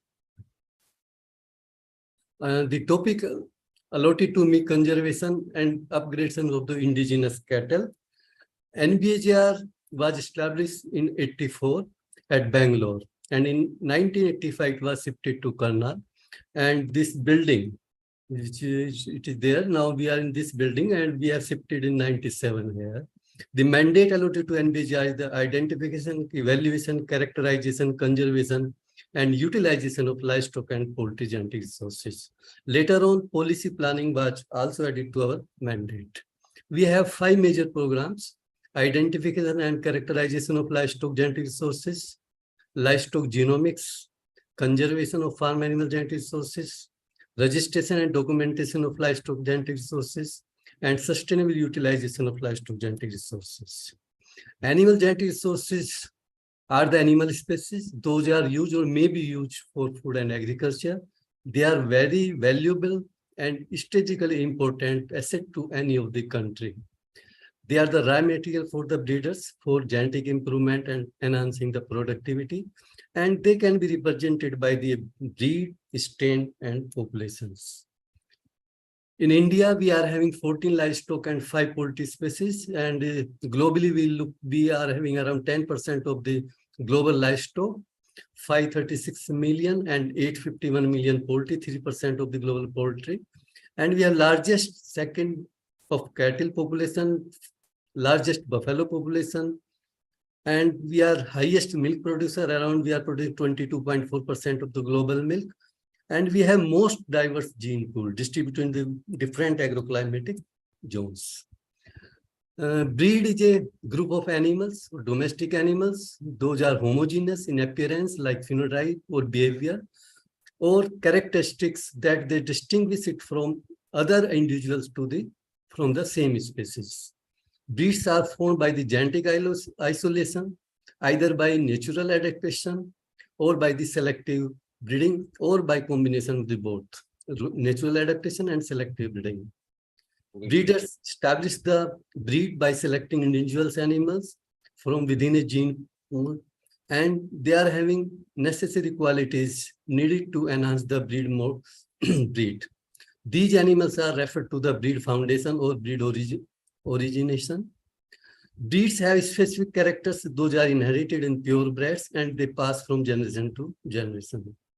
Domestic breeds commonly differ from country to country, and breeds available in a single country or in a particular country known as the native breeds or local breeds. Our cattle genetic resources has large biodiversity. We have 53 cattle breeds. Those are well adapted to different agroclimatic conditions. We can see that in Ladakh, Ladakhi cattle, in Tamil Nadu, Pulli-Kulam, Burger cattle, in Gujarat, in Odisha, eastern parts. So all in climatic condition, we have suitable breeds of all the livestock species. We have best buffalo breeds, Murrah, from the world. And number of breeds, our Ongol, Gir, Sahiwal, they are imported to several countries. And we are low productive. We have low productivity, but as in reference to our country, that is best in for the extensive system of the management. All of the indigenous cattle, buffalo, goat, they are producing the A2A2 type of milk protein. If you look the animal genetic social dynamics and compared to 1951, we have increased significantly in livestock and as well as in the poultry. Crossbreeding, the first counting of the crossbred was started in 2008. This is the livestock dynamics. Crossbred has increasing significantly from 8.8 million to 51.4 million in 2019, and they have 29.3% increase. Indigenous cattle before 2008, all considered the indigenous cattle, and the crossbreeding was started in late stage. So earlier we had indigenous cattle, and 1951 it has 150 million, and now we have 142 million. But if we count them, we are having 193.4 million cattle in our country, and buffalo is significantly increased over the years. And presently we are having 109.9 million buffalo in our country and 20 registered breeds of the buffalo. This is the trends of the bovine population I have already explained. If we look the population with respect to Maharashtra, crossbred cattle we have 51 million, Maharashtra have 4 million, indigenous cattle we have 142 million, Maharashtra 9.3, and like we Maharashtra have 13.9 total cattle population and 5.6 million buffalo. If you look the proportion of the non-described animal in our country and Maharashtra, in cattle we have 59. This is the data from the 2013. Now we have 52% of the cattle non-described. Maharashtra have 61. Buffalo country have 43 and Maharashtra 60%.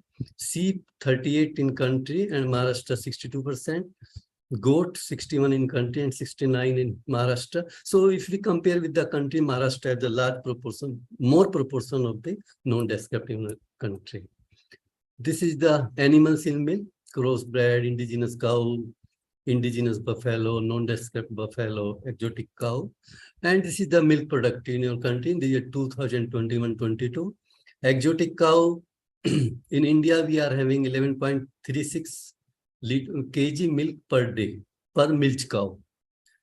In Maharashtra, it is 12.76, more than national average. In crossbred also, it is 10.26, more than national average.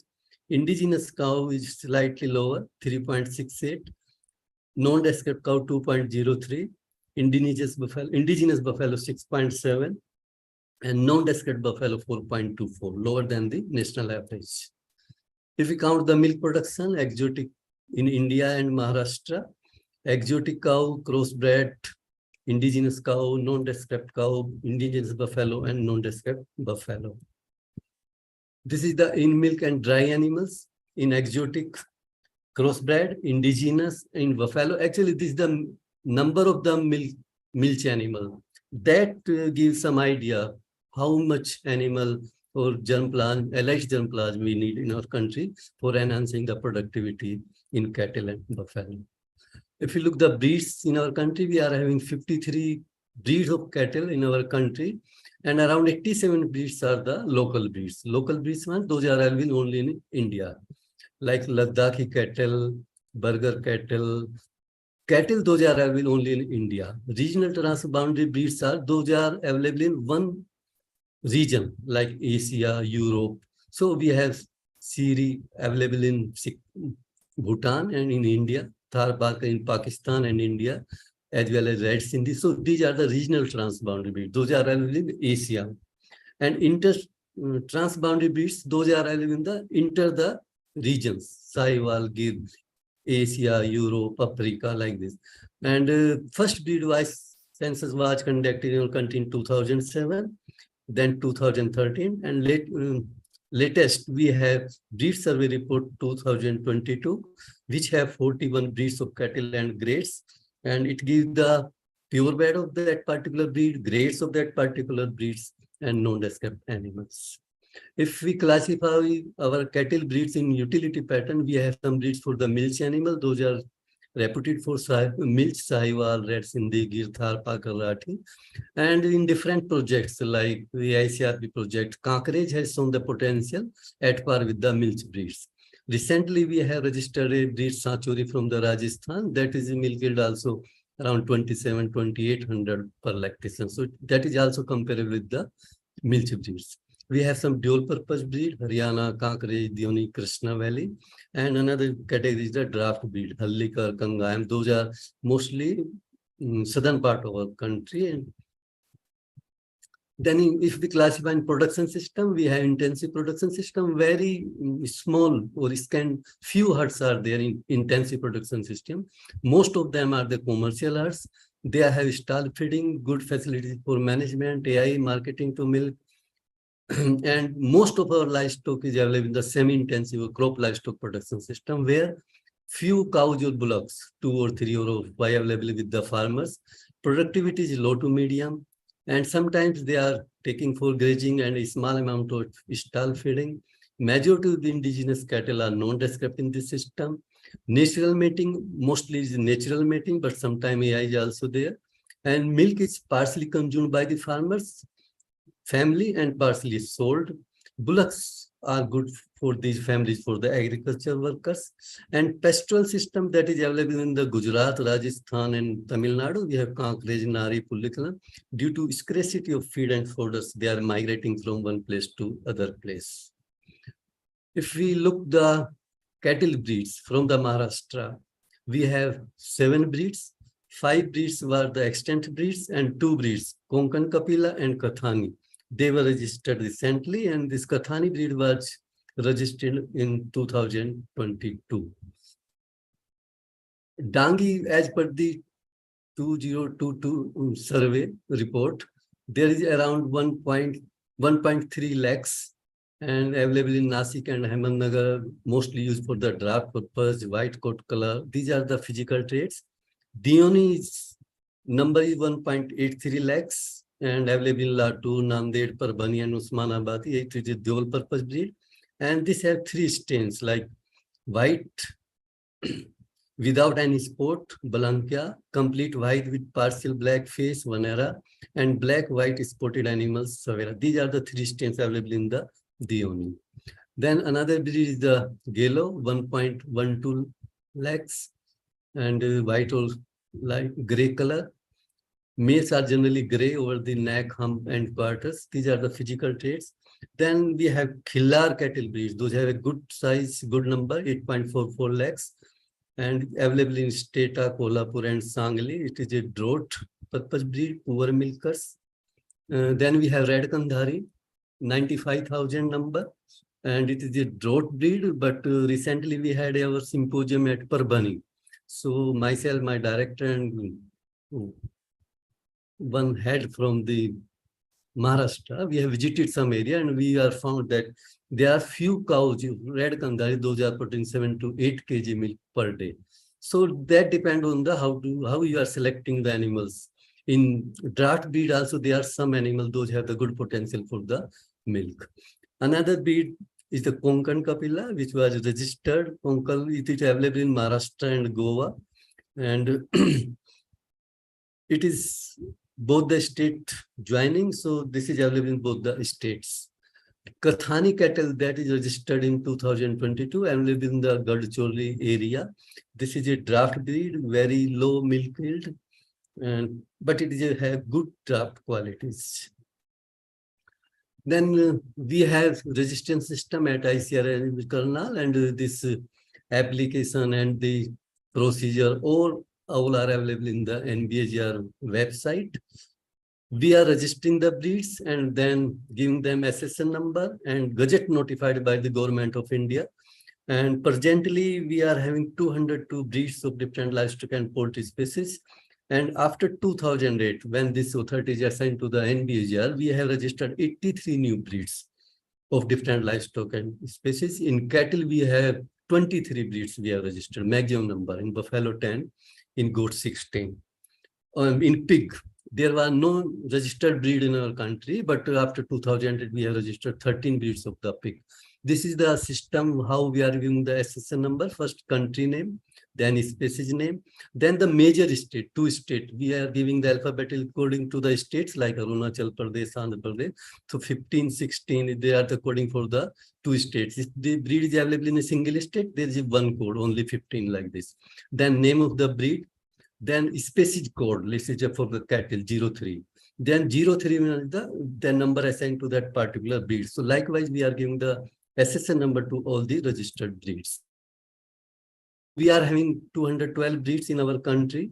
And if we compare with the world, we are having around 10% of the livestock in our country. But if you count the registered breed in our country as compared to world, we are having only 4% of the breeds registered. So we are having a potential to describe our non-described animal, and if found suitable, register them as a distinct breed. These are the breeds registered from by the different states, total breeds and newly registered breeds. Newly registered breed 83, and Rajasthan has the maximum number, 28 total breeds, and 6 were registered new. Gujarat has registered 8 new breeds. Tamil Nadu 10 likewise. Maharashtra, there are 15 total breeds and 5 breeds are the new breeds registered from the Maharashtra. Now we have if we come our livestock cattle genetic resources, we have mostly genetic makeup like exotic breeds, Holstein Friesian, Brown Swiss, and Jersey. Then we have crossbred, cross of the indigenous and exotic. Then we have indigenous pure breeds and grades of the purebreds and non-descept animals. So these 4 or 5 types of the genetic makeup of cattle available in our country. So, and if you say at the same time, if you look the farmer, some farmers are rich resource, some farmers the poor resource. So we can suggest them. In our country, we are having around crossbred and exotic 26 million animals. So we are suggesting that for the farmers, those are the exotic like Holstein Friesian, Brown Swiss, they are mainly in the Punjab. So we are suggesting them the pure breeding with respective exotic breeds. And for poor resource farmers, we are not recommending them to keep exotic pure breds. For crossbreds, for rich farmers, we have interseminating or upgradation with the exotic respective breeds, that is crossbreeding. And for poor farmers, we are suggesting upgradation with the indigenous pure milch breed. Our indigenous milch breed, Sahiwal, Gir, Thar, Parker, those suited in that particular area or breeding area, that would be suggested. Then we have breeds, pure breds, and their grades like Sahiwal or Red Sindhi. There are some animals of the pure animals and some of the grades animals. So both of them we are suggesting. For rich farmers, selective breeding with the respective indigenous breed, and for poor farmers also selective breeding with the respective indigenous breed. For non-descript cattle, we are suggesting for rich farmers upgradation with the respective purebred indigenous breed, or if they are rich farmer in terms of feed and fodder, crossbreeding with the exotic breeds. And for poor resource farmer, we are suggesting upgradation with the respective pure indigenous breeds. We have different genetic improvement program. So we are suggesting on the pattern of open nucleus breeding scheme. For every breed, one ONBS farm should be established in their breeding tract, and on the pattern of the ONBS, that should be run the center, like movement of the elite exemplar from field to ONBS 20% every year, and whatever genetic improvement program or reproductive technology or advance in genetic evaluation, all methodology applied to ONBS. And at the same time, some animals those are below the rank, we can move from the ONBS to the field. So this is a well-established system, ONBS. We are suggesting ONBS. And in animal breeding, main issue is the evaluation of the animal, genetic evaluation of the animal to calculate the breeding value. So they are, earlier we are using progeny testing, pedigree selection, individual selection. But nowadays, we need to evaluate our animal by the animal models with the suitable model. Based on the data structure, we apply the suitable animal model and we evaluate the animals. The animal model has the advantage that it simultaneously it evaluate cow, progeny, and sire, all three simultaneously. And Bullock methodology, well-established methodology, we need to evaluate the animal based on the Bullock methodology, and we need to make the collaboration between the recording center or universities or research institute and cooperative that make our size is larger, so accuracy of the evaluation is the more. We need to multiply the faster germplasm or elite germplasm, as we have, if we count the buffalo, we have around 126 million of milch animal in cattle, cross-brand buffalo. So we need to multiply elite germplasm fastly, and that is cloning, embryo transfer, or we need to use of sex semen that is going on these days. And for molecular technology, now people have shifted to genomic selection, and regarding genomic selection, I want to inform you that at NBGR, we are having a National Bovine Genomic Center that was established by the Ministry of Fisheries, Animal Husbandry and Dairy in 2018. And we have all the genotyping and computational facilities, and NBG has 4 genomic selection. We have developed 4 genomic chips for cattle and buffalo, high density and low density. And at the same time, BEF has also developed, NDDB has also developed, and NIAB has also developed genomic chip for evaluation. So later on, in Government of India, it was decided that it is not good that all agencies are using their own chips. So it would be better to make a unified chip by combining all data from the all chips. So we are in process. We have transferred data to NDDB, and BEF has also transferred to the NDDB. And the buffalo chip to be used in genomic selection, that has developed, but we need to validate it, and I think next month we are going to validate it. NDDB has already validated, NBGR need to validate it, and after its validation and final designing, we can use for the genomic selection. In case of cattle, still we are waiting for data from the NIAB, so that is in process of the development. As and when they provide the data, that chip will be developed, then again it will be validated, and that will be used for the genomic selection in our country. Our major problem in genetic improvement program is the lack of performance recording. We need pedigree and performance recording for any genetic improvement programs and reference population for genomic selection. However, the pedigree and performance recording program is going on by the Ministry of Fisheries, Animal Husbandry and Dairy through NDDB. They are recording the data, and some data is available. In NBGC, we also have around 27,000 DNA sample and phenotypic data.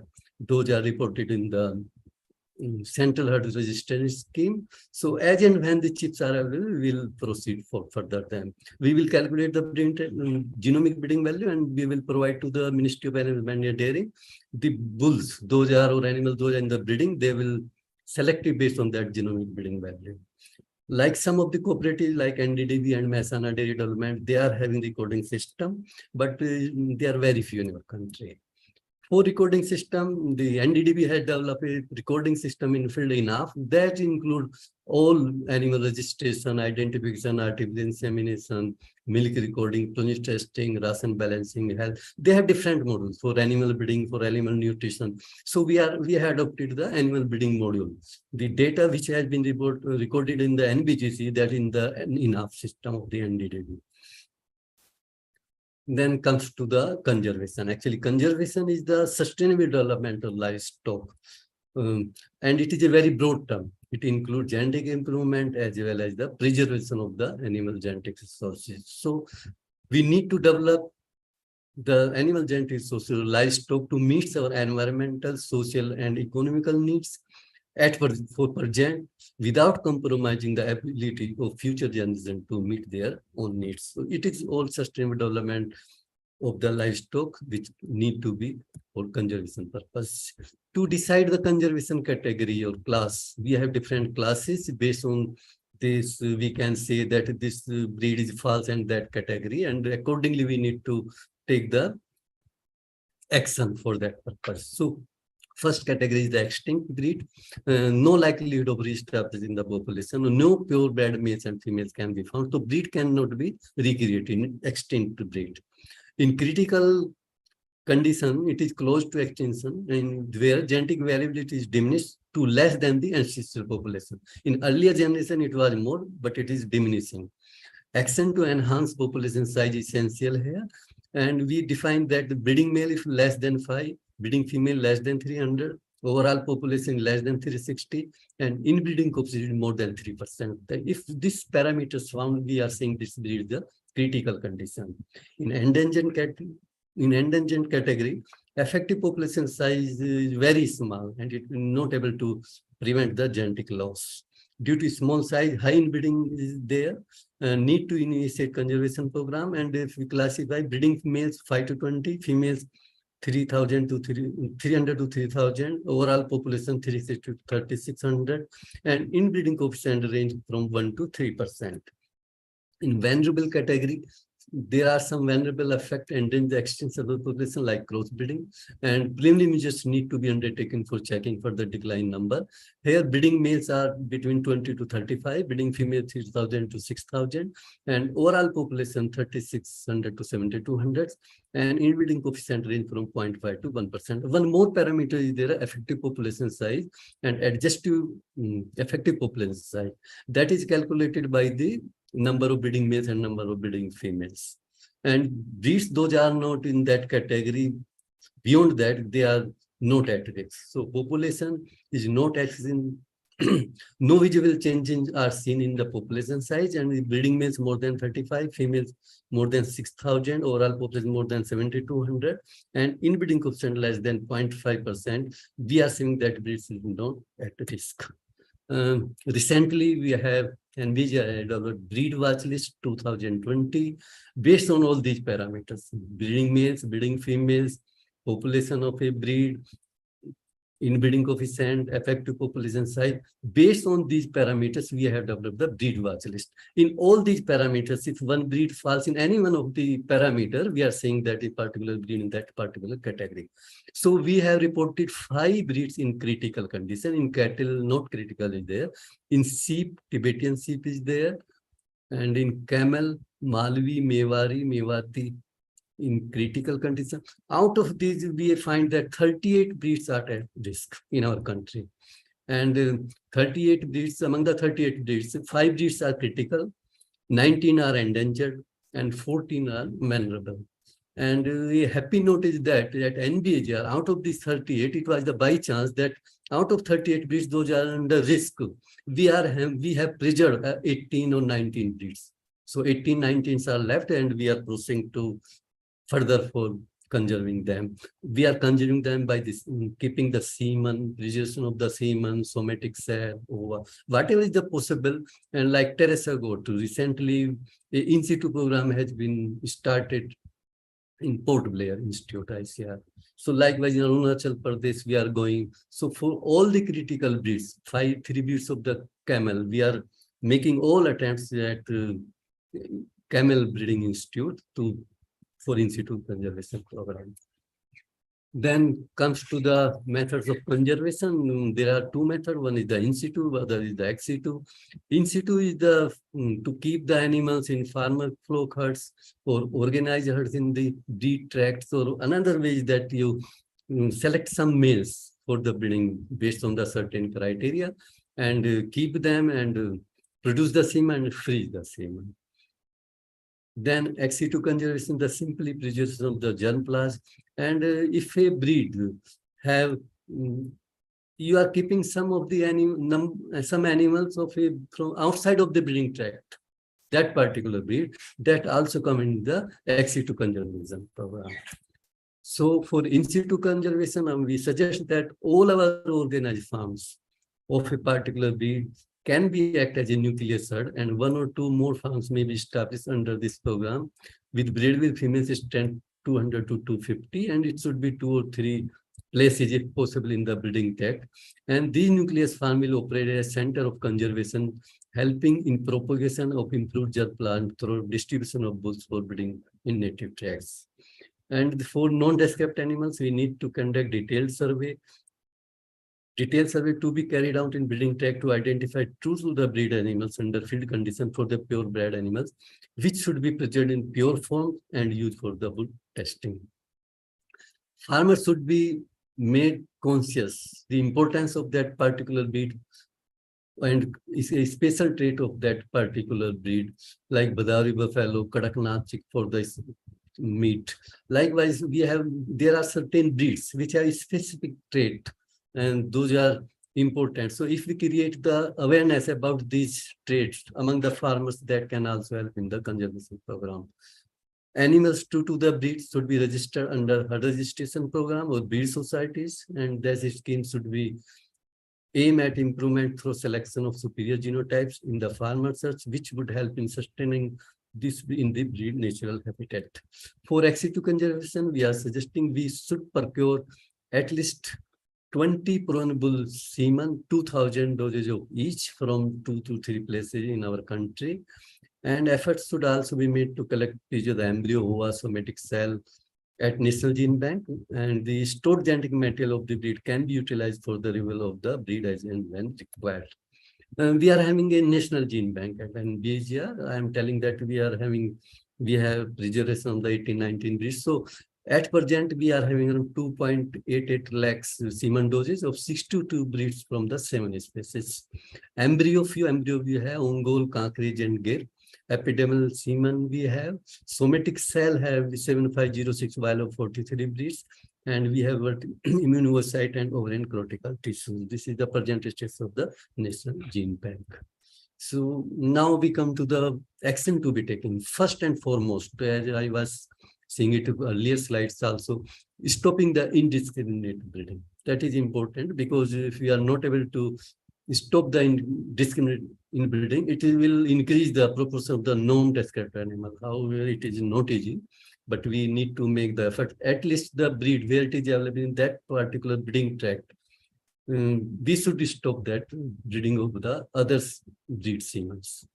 Then, as we know that our livestock, our indigenous cattle have longer service period coming till and age at first coming, we need to management to reduce them. And like in cattle and buffalo, we are having around 126 million milch animals. So we need a large elite germplasm for breeding them. So accordingly, attempts should be made and semen should be preserved for future use. Then adequate feed and fodder management, utilizing community lands, waste land, and crop residue. We need to develop high-yielding varieties of fodder, regular vaccination program, organizing periodic livestock health camps for handling problem infertility. Infertility, again, a major problem in our cattle. Awareness creation about the clean milk production and marketing, and pricing for milk and milk products, and value addition. Value addition is again one important aspect. If we add some value to a product of a particular breed, it highlighted and farmers will keep it. Like I am telling, we are registering the breed. So breed, once we register, the animals of that particular breed in market got the higher values, higher price. That is our experiences. So if we add some value to a product of that particular breed, it can also help in our conservation program. That's all I want to convey, and thank you very much for giving me this opportunity. Thank you very much. Hello. Hello, can you hear me? Yes, yes. Yeah, thank you, Dr. Rakesh, for the excellent presentation. And of course, it was very, very comprehensive. We also understand the conservation and the genetic improvement is the need of the hour. And you are doing wonderful in this regard. But my request is, during 2022, only 10 breeds have been registered. So my request is the speed has to be very, very high. so that at least the 25% of the population should be characterized and registered within 3 years of a time. So accordingly, we have to be faster in this regard. Otherwise, it was excellent, informative lecture given by you, and definitely our, the listeners will be benefited from your experience and your presentation. So thank you very much, sir. Can I speak? Thank you. Can I speak regarding your query? Sir, we will discuss subsequently. Okay, okay, We will have time for. okay. So the fourth and the last presentation have to be made by Dr. Gopal, and the Ek minute. breeding policy for milch animals with a special reference to Maharashtra. Yeah, am I audible? Yes, please wait for few seconds. Dr. Guane is a distinguished senior scientist at ICR National Dairy Research Institute, Karnal, and he has expertise in the field of animal breeding. He was also involved in development of the Avishan. He has also done the genetic improvement program in case of the Malpura sheep. He has also established the immunopolymorphism database for the small ruminants. And he seems to be the expert for the strategic modeling for implementation of the genomic selection model in India as a whole. So with this small introduction, I request Dr. Guane to initiate the presentation, please. Dr. Guane. Thank you very much, sir. So, is it visible, sir? My screen is visible? Yeah, sure. Okay, thank you very much for these nice words. So, the topic that has been given to me is breeding policy for milch animals with special reference to Maharashtra. Now, when we speak about this, when we talk about this topic like breeding policy for milch animals, then we must understand that the whole aim of like breeding policy that we are aiming at is about increasing the productivity of the animals, basically. Because as far as milk production is concerned, we are well to do. We have sufficient milk production in India, and especially with reference to Maharashtra, yes, there also we have sufficient milk production. But the question is of productivity. So before actually tackling the main issue, we must understand some status for the cattle genetic resources in Maharashtra. We have nearly 14 million cattle population in Maharashtra, which is nearly 7.2% of national population. And that is pretty good because Maharashtra ranks 5th in the total cattle population across India. However, it also gives one deep picture of nearly 10% decline in the cattle population as compared to the last survey. And there are several reasons for this, which do not come under today's particular discussion. Now, as far as milk production is concerned, again, Maharashtra contributes for nearly 6.5%, that is nearly 14.3 million tons out of 221.06 million tons. Now, this particular picture will tell you that in spite of being a large state, nearly it contributes for 10% of the total geographical area of India. Maharashtra ranks 6th. However, Rajasthan, Uttar Pradesh, and Madhya Pradesh, they respect their total geographical contribution to the India's percent share. So why this is so? It is because the productivity of the animals, especially the cattle breeds that we have in Maharashtra, is not that pretty good. Now, similar thing is again reflected here. Now, we see here that the per capita milk availability in India overall is 444, whereas for Maharashtra it is 315. Now, if you compare the same thing with Punjab or Haryana, which are really very small as compared to Maharashtra with respect to the geographical total percent area covered, their productivity is very high. Like every individual gets 1271 gram of milk. Yes, definitely that also corresponds to the total human population. But overall, this picture indicates that we have enough number of animals, but their productivity is really low. Now, the question is, if that is so, then can we increase the productivity? And if yes, how? Now, as we all know, being breeder, that it is possible for every population, it is very much possible to increase productivity for any particular trait, maybe for milk or for any trait with respect to the importance of this species. But then there are several challenges when we talk about enhancing the productivity, and we must understand what are those challenges. Now, when we talk about enhancing the productivity of the animals, we must also understand which are those animals about which we were talking about. Okay, so Maharashtra has few important cattle breeds, and those cattle breeds are known mostly for draught and milk purpose, basically. So if you look at this particular slide here, we see that Devani, Khillar, Red Kandhari, Dangi, Golo, these are really important breeds of cattle. But if you look at the importance for which they are mainly reared, it's for draught and milk, right?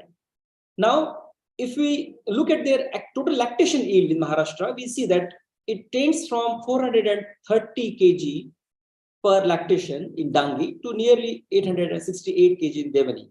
No doubt that there are some animals in every breed which are really good. I have seen with my own eyes that there are some animals which give 6 liters of milk or 7 liters of milk. But on average, if we look at the picture, then it's not very positive, because some of the important breeds like Sahiwal or Gir, on the national perspective, their averages cross like 2,000 to 2,500 liters per lactation. Now, when we talk about enhancing productivity, definitely it means that we need to increase these averages. Now, how to do that? That's a big challenge. So not only this, even some of the breeds which are newly registered, like Konkan Kapila or Kathni, they also follow the same ranks. Now, with this particular background, we must understand that basics for the genetic improvement, for enhancing the productivity of the animals, every breeder has to tackle this particular equation, which is breeder's equation. Now, what is the breeder's equation? First of all, breeder's equation is response, the response to selection, and that is if I do any change in my population with respect to enhancing a particular trait. So for enhancing a particular trait, what should I do? I must select some parents whose average is much above the total population average. So that is defined by selection differential. Now, if I do it today, when shall I find the results? Usually results are often after one generation of selection. So that is breeder's equation, and it is significantly affected by the trait heritability, what is the total attitudogenic variation present in the trait, and the selection differential. Not only this, but also the response has a lot of limitations associated with it. What are those limitations? The first limitation is intensity of selection. You see here the response that I expect that, okay, I am selecting some parents which are really good with respect to their milk productivity. And then what response should I see in the progeny that is going to come after one generation of selection? So that is completely dependent, directly dependent on the intensity of selection in males as well as females. We know that intensity of females usually is near to 0 because we don't carry out any selection in females. What about the intensity of males? Intensity in males, it depends on how many number of males you had for selection, and then out of them, how many you actually selected for breeding. So it entirely depends on the percent superior males that you are selecting for breeding purpose. Now it has to be very high, intensity has to be very, very high. Okay, so if the intensity is very high, then only you are going to get good response to selection. Now there is another thing, that is generation interval, which is usually not in our hand because we follow traditional practices of breeding, and usually in cattle it is 5 to 6 years. So whatever we try today, we are going to get results only after 5 years. That is one of the reasons most of the people who are not aware of these things, they do not understand, and they do not understand the limitations with the breeders. So breeders, they do not have like magic wands in hand. So problem is it needs time, plus it needs high intensity of selection. Not only that, it also needs phenotypic standard deviation that should be very, very high. So the parents that you are choosing, the animals that you are choosing to make them parents of the next generation should be way high in average as compared to the total other population, that is remaining population. And then heritability, which is again not in your hand because it's is the ratio of the attitudogenic variation to the total phenotypic variation. So limitations are there which are associated with the breeder's equation, and the challenge is to enhance the productivity with clear objective in mind. Okay, and that clear objective in mind for us is what is the milk productivity right now, and then can I increase it, right? So again, once we are pretty much clear with the objectives in our mind, we must also understand, okay, the total genetic resources available with us. Devani is a beautiful breed which is found in Maharashtra, mostly in the Marathwada region. Then Khillar is another breed which is again found in mostly in the the western Maharashtra and the Marathwada region. Gangi is another breed of cattle which is again reared for draught as well as for milk, and it is mostly found in the Thane and Nashik, western Maharashtra region. And then there is another breed which is Gaulo, which is a beautiful breed, but its distribution is limited, very, very limited to 2 or 3 districts like Amaravati, Wardha, and Nagpur in the Vidarbha region. And then again, Red Kandhari, which is totally dominating the population of Marathwada region. Now, when we talk about milk productivity, we must also talk about those breeds or those germplasm which are although not native to the Maharashtra, but they contribute significantly to the total milk production in the nation as well as in the state. So there are 2 crosses mainly which are important for milk productivity. One is Holstein Friesian and another is Jersey. And we see their distribution. Like most of the Holstein Friesian are distributed mostly in the western part of the state and also in the Marathwada region. And then Jersey crosses, because of their small size, they are preferred almost throughout the Maharashtra, especially in the western and Marathwada as well as in the Vidarbha region. Now, this exactly the population of milk producing cattle in the localized districts corresponds exactly to the district wise milk production. Okay, so this is you can see here like the Pune, Nashik, and like Ahmednagar, and most of the western Maharashtra region has high milk productivity as compared to rest of the region. Same thing happens with the milk availability also. Now the question is, can we increase the productivity then? Because the productivity that we have here is not that good. So can we increase it? Yes, we can increase the productivity. Then for that particular thing, we need a structured breeding program. First of all, we need to have effective implementation of the breeding policy, and then again we need to have a bottom-up approach. Now, these 3 things usually have a lot of conflicting issues, because bottom-up approach completely relies on the community-based breeding program, which is not followed as of now in our Indian conditions, basically, because breeding policies are made at a aim and then information is passed on from top to bottom. So for this particular thing, we must understand that for any breeding program to follow, there are certain terminologies which we must understand. One is breeding goal. Now, what is the breeding goal? Now, if I am interested to enhance the productivity of the animals in a particular population, I must set a breeding goal. That is a set of specific objectives that animal breeders aim to achieve through selective breeding. That means what? Probably I have average of 4 liters as of now, and I want to enhance that productivity average from 4 kg to 10 kg. So that is a specific objective that I'm aiming at. Maybe my fat percentage is 4 and I'm aiming at 4.5, or my disease incidence of the mastitis is very high, it's 30%, I want to reduce it to 20%. So the set of specific objectives has to be identified in a breeding program, and then we need to set a goal. And once we set a goal, we need to work for that. So that will result into the breeding value estimation. What is the breeding value? Breeding value is nothing but the exact genetic birth of an animal. Because usually whatever we observe on an animal is its phenotypic value, which is having a lot of environmental impact, lot of maternal influences, lot of other influences, and that is basically masking the total genetics of the animal. So there are certain techniques like BLUP, or with the information of the genomics, we can go for GBLUP and we can estimate the breeding values. And once we have that, once we have this information, like an exact breeding goal, breeding values of the animals, then we can have a fine breeding structure where we can use the best animals so that we can target the trait for productivity enhancement. So in a nutshell, breeding program should look like this. First thing is we can define the production system first of all. The production system is whether we have good resources with us or the region is resource poor. Then can we define the breeding goal first of all? Because most of the times it has been seen that a breeding program has been started, but the breeding goal is very, very naive.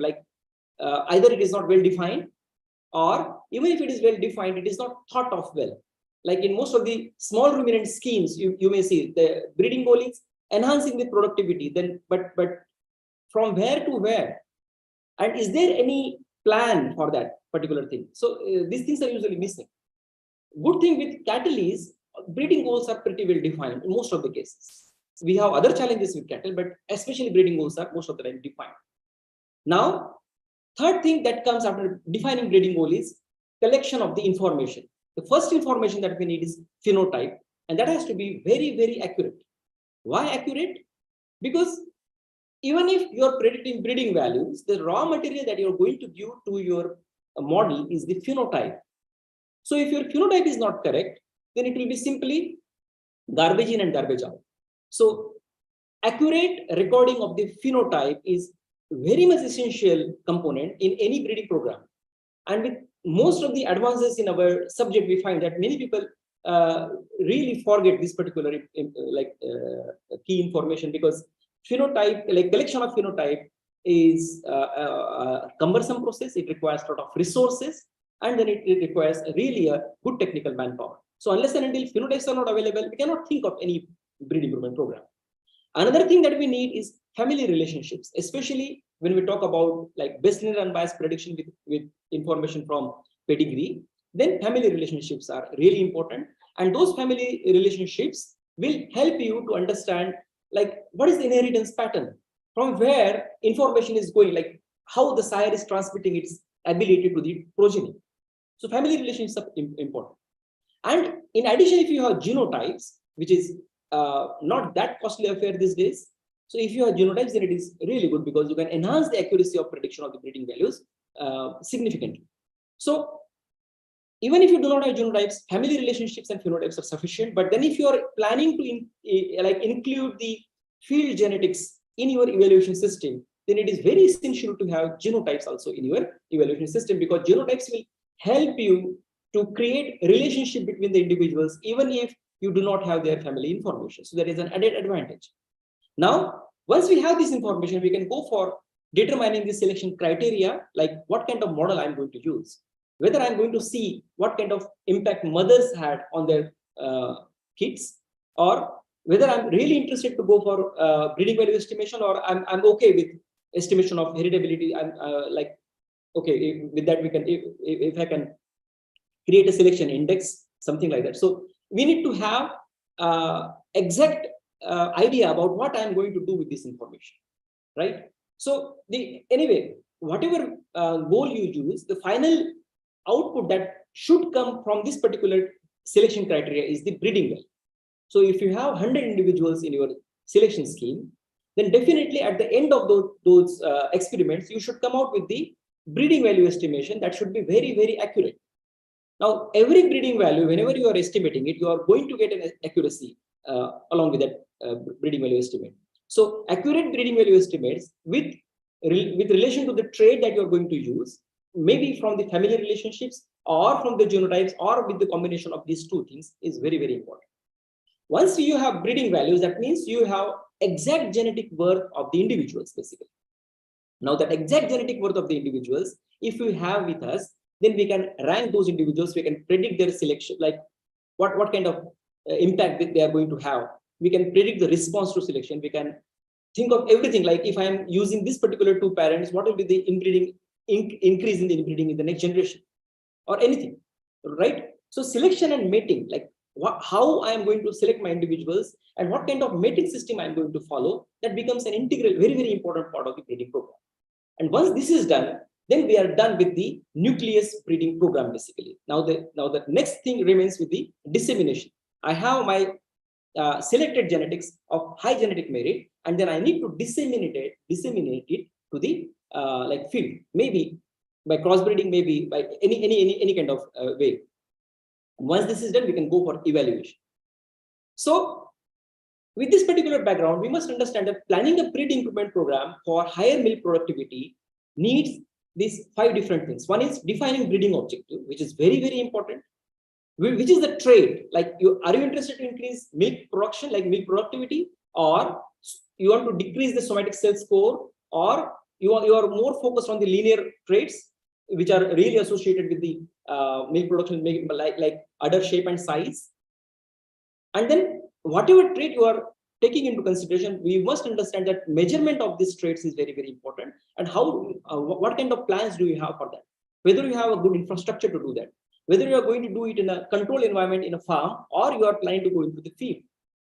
And then once you do that, there is a thing like selection you need to do, and then breeding.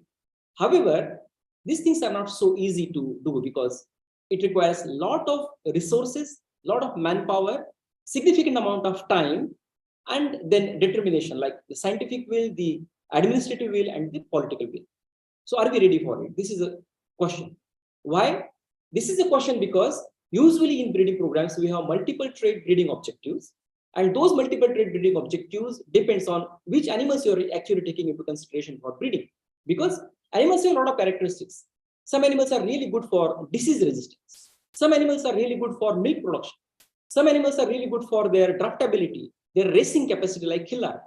So which animal I'm interested in, and in that animal, which trait I'm interested in. And then once I decide that, what is that trait which I want to improve, basically, whether one trait or two traits at a time. So any selection strategy demands defining the breeding objective, like where I am and where I want to go and how I want to go. Well, maybe like the example I have written, whether like say for example, I want to go from here to Bareilly, how? Maybe by car or train or flight. Now every mode of conveyance will demand different sort of money and different sort of like vehicle that for this particular purpose. Even in the selection scheme, this kind of approach is required because once you are planning to go from 4 kg of milk per day to 10 kg of milk per day, then are you interested to invest too much of your resources in recording, or you want to like apart from this, if you have sufficient amount of money, then are you interested for going for genotyping, or are you interested to go for like use of artificial reproductive techniques like MOET and you're trying to combine it with the blood? So it depends on what kind of resources you have, what kind of expertise you have, and then how much time do you want to meet that particular objective. So maximizing the profit and then minimizing the cost, like the optimization of the breeding program, is really very, very important when we talk about the selection strategies. Why? Because there are several traits for selection, especially when it comes to milk production, like milk productivity, fat percentage, somatic cell score, protein yield, and there are many other traits. And definitely not all traits are really very important.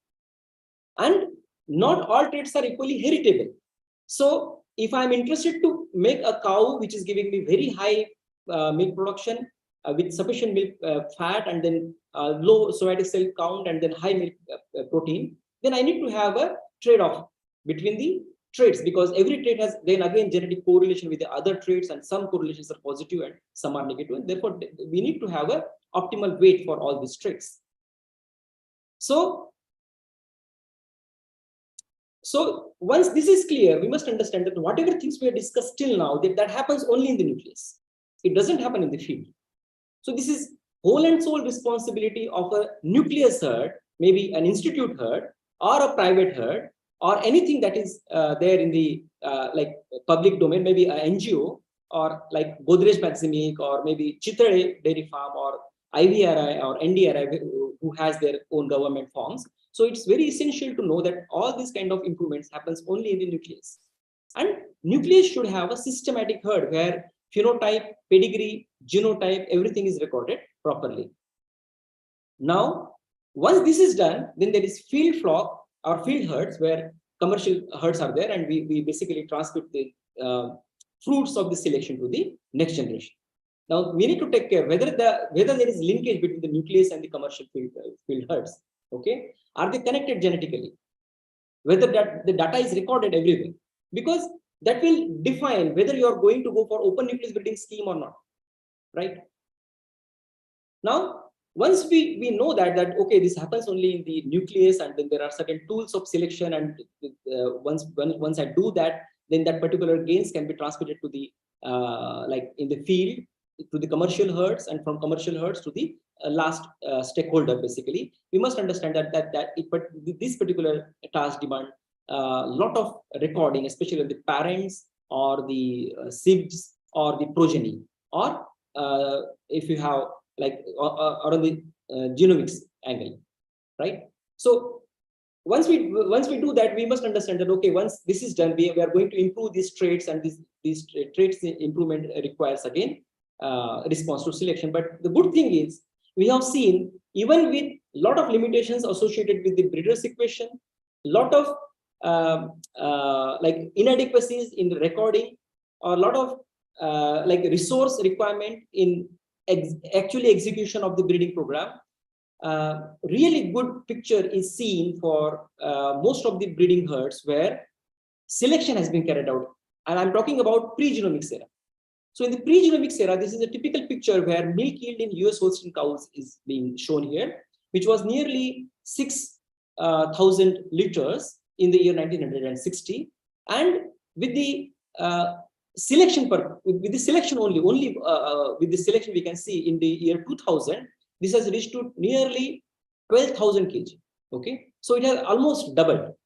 And now post genomics era, if we look at this particular picture, then it is 15 to 18,000 liters per animal, which is way beyond imagination. So it is possible. Why this slide is relevant here? Because our animals, especially when we're talking about the Devani, Dangi, or any other cattle breed, they too have capacity to enhance their production profile. However, the selection pressure that we have given to them was not sufficient enough. Maybe it is not required also, because most of these breeds have been reared especially for ductability. In India, if you look at the selection pressure, yes, we have progressed for milk production, but the average annual growth rate that we see, like 4.5%, has not mostly because of the selection pressure. It was mostly because of the increase in the number of population. However, we see here with the DHD statistics that indigenous cow average increased from 2 kg to nearly 3.7 kg, and then crossbred cows average increased from 3.36 to 8.5 kg. This is again, this is an improvement in productivity. So selection has played its role, but again, intensity of selection in our breeding programs is not that good. So how the selection works exactly? So when we have seen that, okay, in US Holstein Friesian, selection has made significant changes, and we have seen that, then we must also understand how does that happen. So say here, like take it as an example that we have several individuals here with different like mean, different breeding value. Now I'm interested to breed only these individuals with the pink color. Then what will happen? In the next generation, I may get every individual with that particular color. So how this is happening? This is happening because in the base generation, my allelic frequency for any particular allele was maybe half, and then I am specifically selecting for the desired portion in the genome. When I do that, in the end, I find that there is change in the allelic frequency, and significant fixing or deletion of particular allele happens, and it takes a lot of time. Now here, if we see, like every generation will have only one change. So it requires several generations, because that several generations of selection will change the mean in the desired direction. Okay, so if the mean was here particularly, then we may see that after one generation or two generations or three generations of selection, mean changes to the right. And this brings a significant improvement in the overall average of the population. Now, with this particular knowledge, what we can exactly do in our like cattle breeds. Now, if I look at Dangi, Devani, Gaulau, Gir, Khillar, and Kandhari, then I see that the total percent non-discrete population in the Maharashtra especially is very high as compared to any discrete breed population. Now this brings a lot of challenges. Why? Because how to do that? Now what the government of Maharashtra says? Government of Maharashtra says that it aims at increasing the productivity of cows by genetic improvement, and no doubt about that, this has to be done. But then there is one hurdle, that is conservation of native breeds. If I want to conserve it, then definitely there should not be any type of crossbreeding, okay, which usually brings like immediate change in the genetic structure and productivity. So that is not desired. And again, there is one more thing, that we need to supply quality bullocks for draft power, especially in the rural areas, and both are respected, definitely. And then what is the strategy? They want that area-specific breeding has to be done, and there should be no interference in the breeding tract. Okay, and what if suppose I'm interested to do some interference, then there has to be upgradation only with the native breeds, right? And what about the non-discrete population then, which is very high?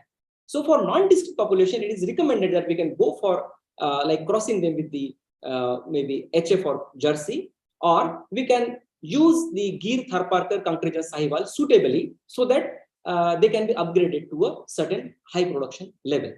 Now, we understand that whatever is written here is really good because it aims at enhancing the productivity, but then there are certain challenges associated with this particular policy.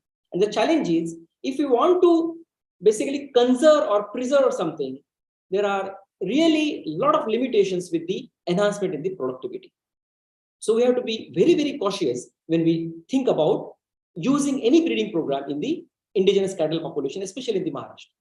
Now, when it comes to the defined breeds like from Gaula, Dangi to Kathani or Konkan Kapila, no doubt we need to go for within breed selection, but this within breed selection will demand a lot of efforts, especially on the part of government, and if not government, then at least NGO or the cooperatives or the farmer producer organizations.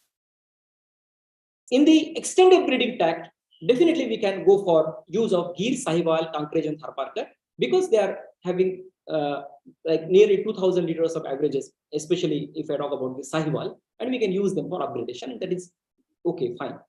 But when it comes to high milk productivity, especially industry, then we should not forget that in the resource-rich areas, HF crossbreds and Jersey crossbreds needs to be used. Why?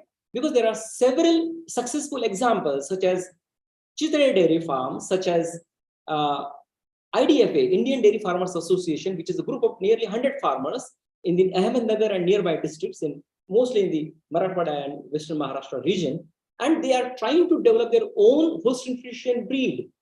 Now, this may sound crazy, but this is true. They are aiming at producing Hirkani. Hirkani is a name they have given to a particular crossbred, HF crossbred basically. And the aim is they should not be dependent on Haryana or Punjab or Kolar region in the Karnataka for import of good genetics, especially HF crossbred. So this is a very good aim, but it demands a lot of dedication. And I have been working with those people, and I see that they are really dedicated and they're actually trying to achieve that particular aim. And this is possible because if you are basically looking at enhancing the milk productivity, then this is the only germplasm which needs to be aimed at. Now, even genomic selection in breeding programs for higher coverage and better accuracy can be used, but it's like when we talk about only farmers and then when we talk about the agencies which are actually implementing this, it's the whole decision of those particular agencies. Now, one important factor which is really which really makes a significant change in the breeding program is the bull, right? Now, bull selection is usually not in the hands of the farmer because bull selection is a costly affair. Usually government, NGO and private firms, they are dealing with the bull selection criteria, right? So how to bring improvement in the herd of the farmer? Can we all join together? Can cooperative approach work? Yes, it can work. Like if I think of breeding for milk production in a farm or a cooperative, then definitely selecting bull is not in your hand, but selecting good bull semen is in your hand. And there are a lot of agencies like government agency, Maharashtra Livestock Development Board or NDDB or BIF, or there are several private firms like ABS Genus or WWS. There are many which can provide you good quality semen. You can ask them the breeding value. Like my cow is giving me 6,000 liters of milk, and I want a bull with 10,000 liters of breeding value. Definitely, next generation that I'm going to get will have 8,000 liters of milk, right? So we have that much of freedom with us today. Now, one more thing which is in the farmer's hand is selection of the best females. That has to be done because that has not been given much importance in the past, like selecting females with respect to the purity of the breed, other characteristics, trait characteristics, their docility, shape of the animal, history of the breeding. And then the farmers must look at the replacement rate also, which has to be 25 to 30% so that old cows are replaced. And even for the lesser known breeds, like whatever breeds we have in Maharashtra, even if they are like registered breeds, they are not very much popular. Why? Because they are not good milk breeds basically. But still, if we want to enhance their productivity, we can go for a community-based breeding program approach where many farmers in a village or a tehsil or a district can come together and they can donate 1 or 2 male calves, and then those male calves can be reared by another person who will rear it as a paid job. And then with the same management and feeding system, those bulls can be evaluated on the basis of the dam's first lactation milk yield or from the sister's milk yield. And those bulls, once they are adult, can be used, like maybe if there are 60 bulls, we can select only 6 and use in these farms again and sell rest of them. So this can be a self-sustainable model And this can bring significant change in the productivity of the population that we have right now, because only the stakeholder who is concerned with the productivity and revenue generated from this is responsible to do that. Because most of the times, the private firms or even the government, they will look at the economic, like economics, how much economics is involved in it. So if it is not that much remunerative, then people will not go for that.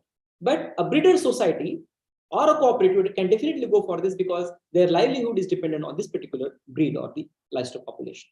So to conclude, we have low productivity of the animals, and that is a great hindrance, but it is also a nice challenge because it is posing new avenues for us to look. But we need to be very, very careful because we need to maintain purity as well as enhance productivity. So we have to be very, very specific when we apply breeding principles for enhancing the productivity of the animals.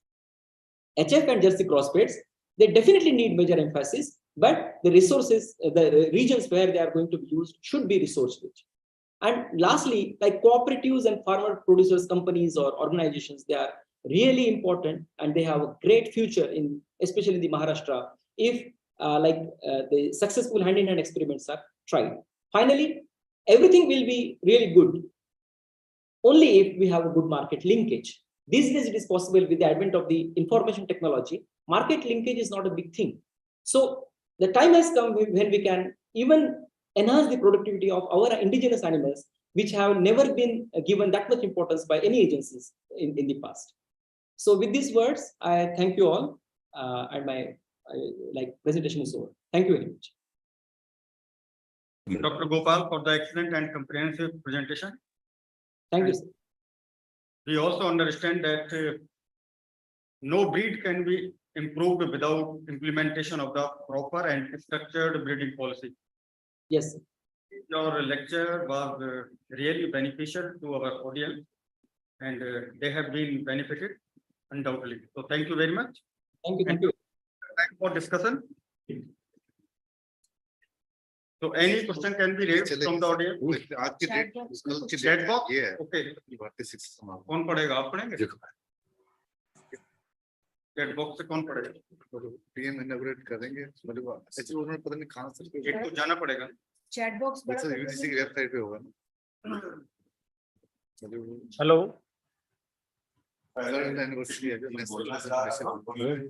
Hello, sir. Yes, please continue. Third year of national education. इसका पता नहीं physically उन्होंने तो detail पढ़ा है. जो letter था ना. अच्छा प्रिंट कर लेते अगर. अब देखो. उन्होंने पहले 2 भेजा था. हाँ. इसको प्रिंट कर लीजिए. आपसे प्रिंट किया था सब. ये पूरा है नहीं. लेटर पे उनका नाम आपको हुआ. Just please. भेजा था ना. Please continue. कहाँ हो रहा है? नहीं कहीं है कहीं में अरे लोगों से अभी वो भेज रहे हैं सब. Dr. Amol, can you just read out the chat box questions if they are there? Yes, sir. Thank you so much, sir. First of all, thank you so much for all the presentation. And now I'm requesting all the participants, if you have any question, kindly put them in chat box. Sir, there is first question from Mr. Narendra Kumar Deshmukh. He is asking that, can you please talk about IVF technology for enhancing milk production?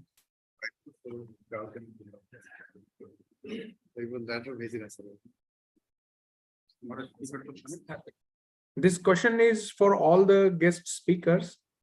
They can answer it, please.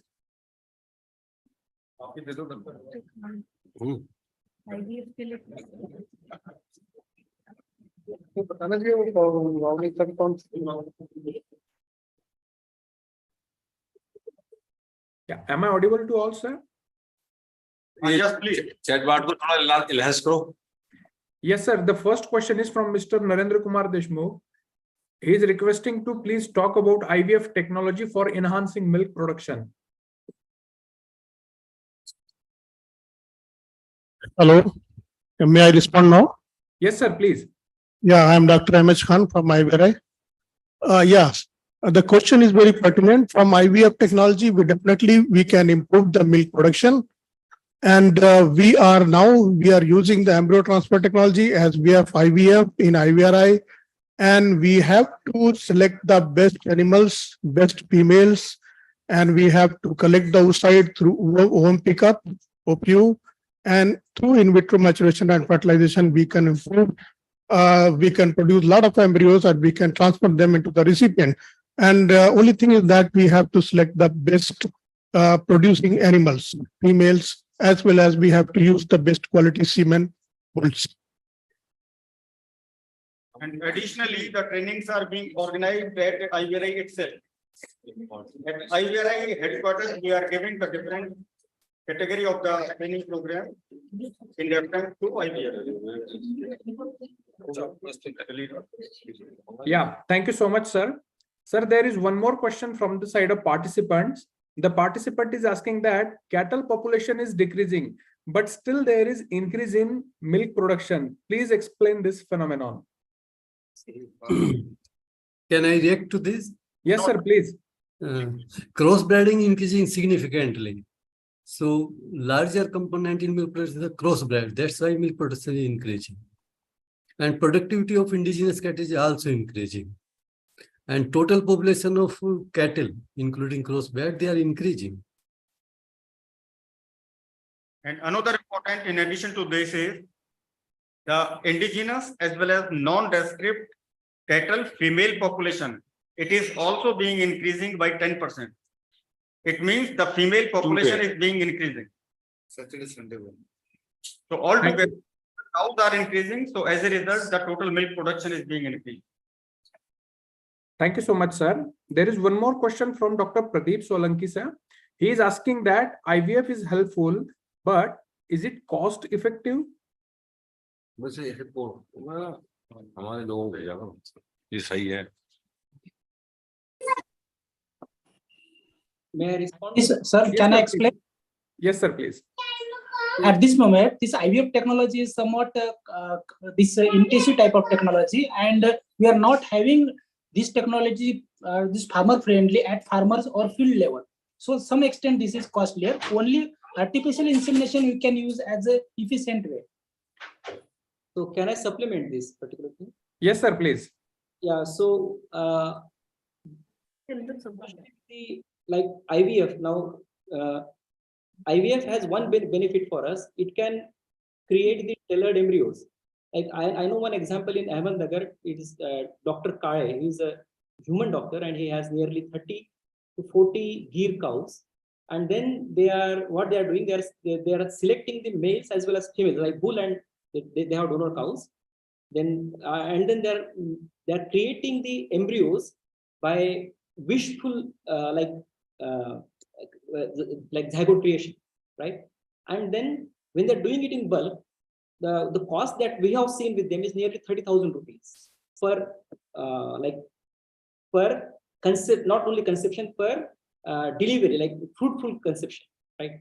So what I feel is, if you have that particular goal in mind, that I'm going to produce an embryo, I'm going to produce a particular female calf, which will have 8,000 liters of milk productivity, then I think even the cost involved in production of that particular animal is not that high. So IVF has that advantage, and these days, especially not with the frozen. I'm not talking about the frozen, like you create IVF and then you send it to some distant place. But if the IVF lab is nearby, then I think it will be really cost effective, because the farmer will have the right to select parents, and then he can like manufacture a embryo. So I think that will be really advantageous. Yeah, thank you so much, sir. Sir, there is one more question from the participants. Dr. Sarvesh is asking that what could be the best strategy to control African swine fever, and what could be available vaccine in India? This is regarding African swine fever. Sir, please. Yeah, as you know, presently for African swine fever, we do not have a vaccine, but efforts have been are going on in the world to develop a recombinant vaccine, and maybe someday we will get a vaccine for this particular disease. Now, at present, the strategy for controlling this African swine fever is very well defined within the action plan which is issued by Government of India. That is, once the outbreak of African swine fever occurs, after culling 6 months, you cannot stock any new population in that particular farm, and thorough cleaning, disinfection, and everything has to be done. Thereafter, you have to introduce 10% of the sentinel pigs, 10% of the capacity of the farm. And from those particular sentinel pigs, we have to collect the samples almost about 45 days later, after introduction of the final sentinel animals. Those have to be sent to Bhopal, those have to be checked for the presence of this particular disease, and thereafter the district veterinary authority can give the permission to that particular farm owner to install the pigs to the full capacity on the farm. So this is the present strategy. So once the outbreak occurs, you have to cull the entire lot over there, and the thorough disinfection, disposal of the carcasses, disinfection of the farm, the slurry which is produced into the farm, all these things have to be taken care of, and nothing has to move from the infected zone to the surveillance zone. So 1 kilometer, which is the infected zone, whichever farms are coming in that infected zone have to be taken care of with this particular policy of culling and destruction, destroying of the feed and everything. And then in surveillance zone, actually you have to do the physical monitoring, or if you have a suspect cases, then you can collect the samples and send for testing. And after that, it is the clean zone. After 10 kilometers, it would be a clean zone. Movement of the animals would be allowed between the surveillance zone only, not from the clean zone into the surveillance zone, and not from the surveillance zone into the infected zone. So this is the overall strategy to control the African swine fever. Sir, I have a small point to say here, if permitted. I am Arnab Sen from Calcutta. In the Northeast, what is happening is that you have no defined outbreaks. Rather, you have epicenters. You've got multiple outbreaks taking place in various places. So the concept of surveillance zone and clean zone really don't hold good. What is being done there on the ground is section 144 is being imposed district-wise, right? Yes. And to the best of my knowledge, Dr. Vinayak, the repopulation time limit would be 45 days, you know, because when we were there in Kidampulai farm, there was an outbreak there in Meghalaya. So they were allowed to repopulate after 45 days. But as you said, that sentinel testing was very important, and 3 rounds of sentinel testing. Correct. And once this disease outbreak takes place, it is devastating. It keeps, I mean, you know, multiple villages are affected. And the only way is to maintain, you know, strict cross-border vigilance when it comes to getting pigs from outside. Yeah. Because it has been seen that areas were free from disease for nearly 8 months, but the moment they started getting pigs of undefined origin, the disease again flared up. So these are some points that I want to add. Thank you. Yeah, definitely, because in Northeast, almost about the 50% of the pig population is in Northeast. In comparison to the other states like Maharashtra, we do not have that much of population, and then the epicenters are not close by. So we can have a define that this is the infected zone, this is the surveillance zone, and the other things. Yes, thank you so much, sir. Thank you, Lime sir and Sen sir, for answering the question. But on the same line, sir, there was one more question. What is the method of culling in case of African swine fever? Sir, please answer. Yes, culling actually, as per the Animal Welfare Board, they have clearly defined, and that has also been included in the action plan, that how these pigs are to be disposed. So the culling which was done here in Maharashtra, they have given different methods like bolt method, then administration of the barbiturates and other things. But depending upon the age of the animal, different type of culling has to be adopted. But using barbiturates is acceptable to all age groups, and that should be commonly followed for disposing of all the live animals on the infected premises. Okay, thank you so much, sir. The next question is classical swine fever cases are more in India, or African swine fever cases are more? No, definitely. I mean, classical swine fever is an endemic disease which has been existing in India for a very long time. In comparison, actually, as we discussed, African swine fever was introduced in Arunachal Pradesh and Assam, and thereafter from Bihar and then Kerala and Maharashtra. So definitely there are a few outbreaks of African swine fever. Classical swine fever, there are many. Okay, thank you so much, sir. And there is one more question from Dr. Narendra Kumar Deshmukh. It's in Marathi. I would like to translate it in English, sir. He is asking that when livestock they eat, they produce methane gas. So will it be dangerous in future with respect to our atmosphere and weather? I think he is asking question in the context of climate change and sustainable development of livestock sector. Yeah, definitely. I mean, incineration actually, or your dumping of the dead animals for disposal of the carcass. These are the two options which are available for disposal of the dead animals. Now, whenever you are burning through incineration, definitely it is going to cause, it would be a part of the global warming. And then actually disposal through incineration, though it is very most effective, more effective than the dumping policy, that won't be possible, because at every place actually burning these animals in the open, that would be a difficult thing.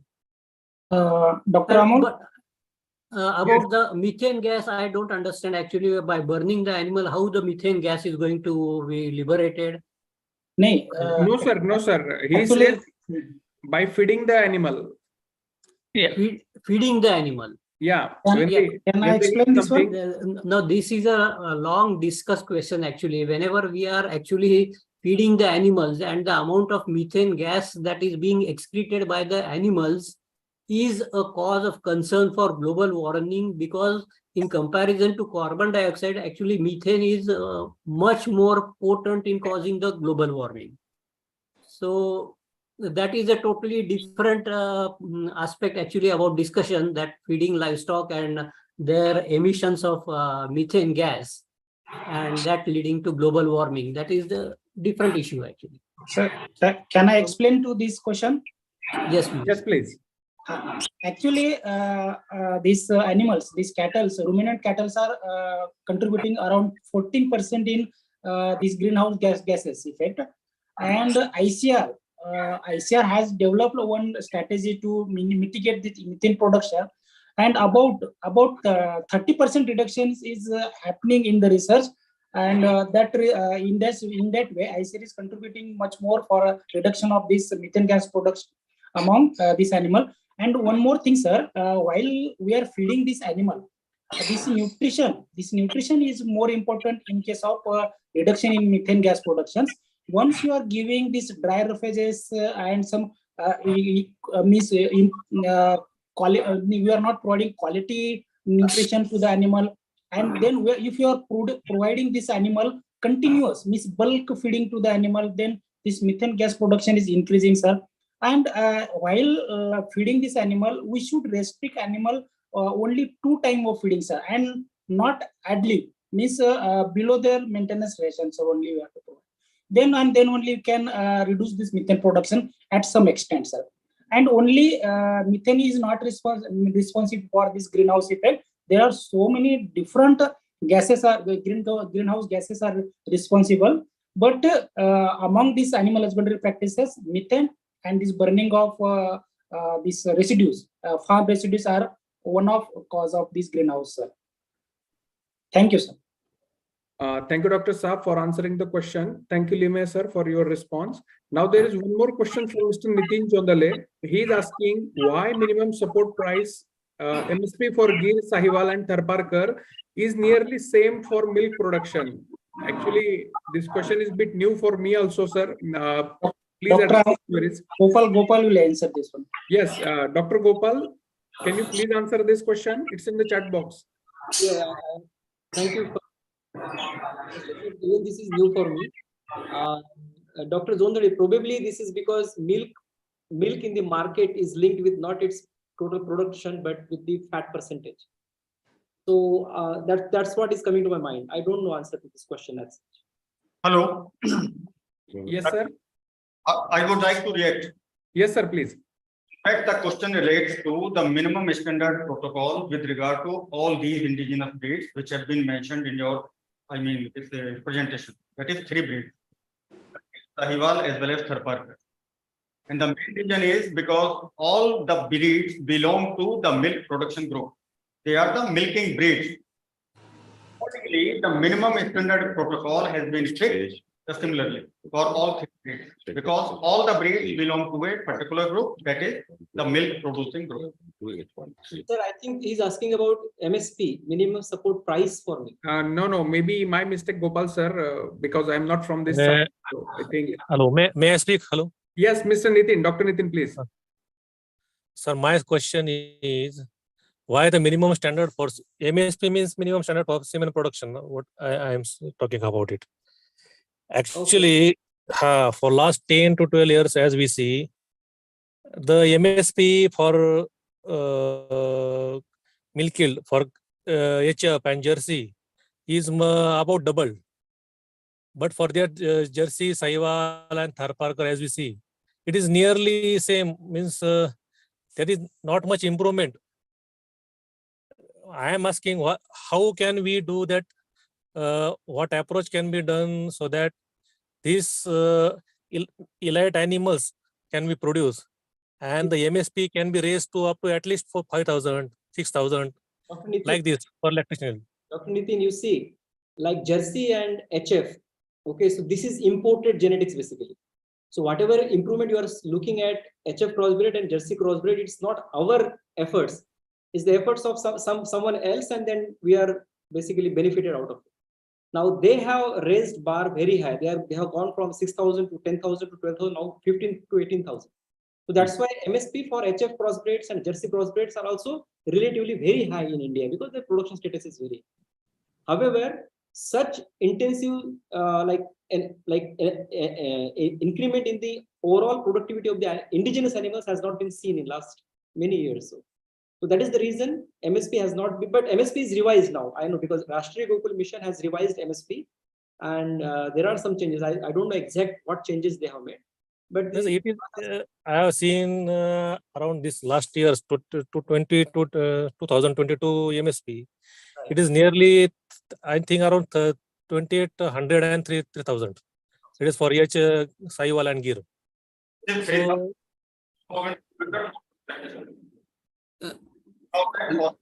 Hello. Yes, Hello. sir, please. Yes, hello. Regarding MSP, the Ministry of Animals Boundary, they are deciding the breed-wise minimum production level, and they are selecting the animal based on that, and they are including the breeding program. So minimum standard protocol for, they are having the some standard for the lactation milk. Milk breed, different standards. So they are selecting animal based on that for breeding purpose. In field, I don't think it is only by the state department or central government department. Yeah. For the whole selection program. And we have by building laboratory. minimum standards for selecting like new animals. And I think you are right, sir. It is only for those schemes like pedigree selection or progeny testing they are maintaining, not for others. But they're pretty, like as he correctly pointed out, Dr. Nitin, that they are very much below than the HF and Jersey because their production levels are entirely different. So that has to be different. And they're revising it time to time. It is not like this. Okay, thank you so much, sir. I'm requesting participants, especially from the state of Maharashtra, to kindly put their questions in chat box. And if you want to ask personally also, you can unmute yourself and ask the question. If there is any question, please feel free to ask.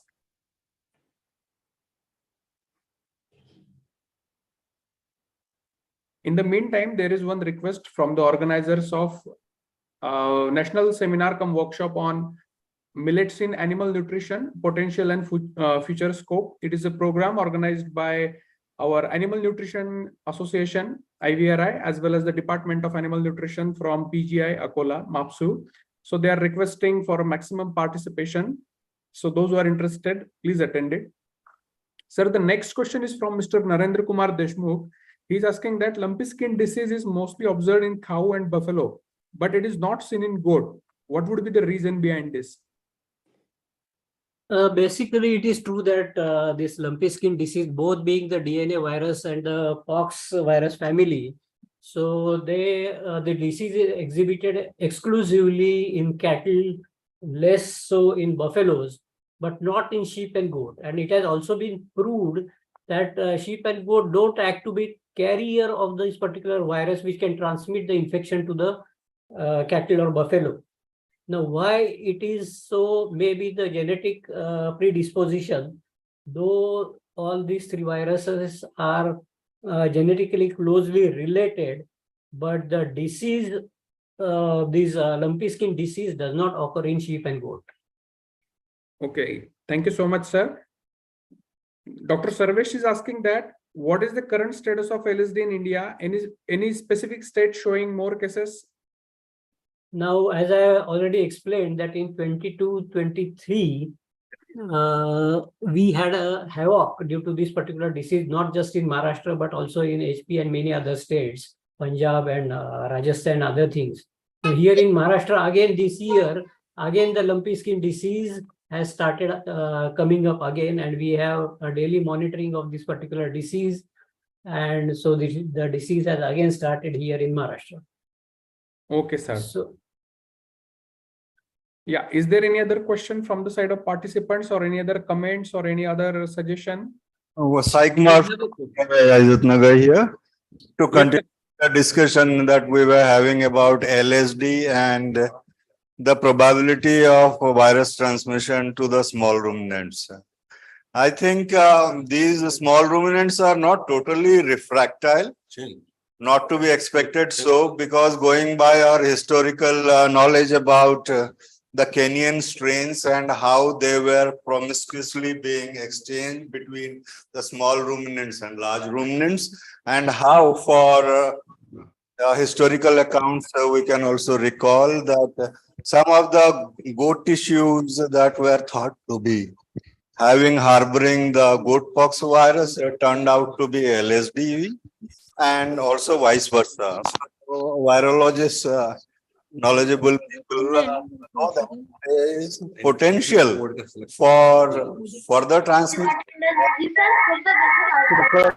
harboring these viruses. After all, they are Capripox viruses.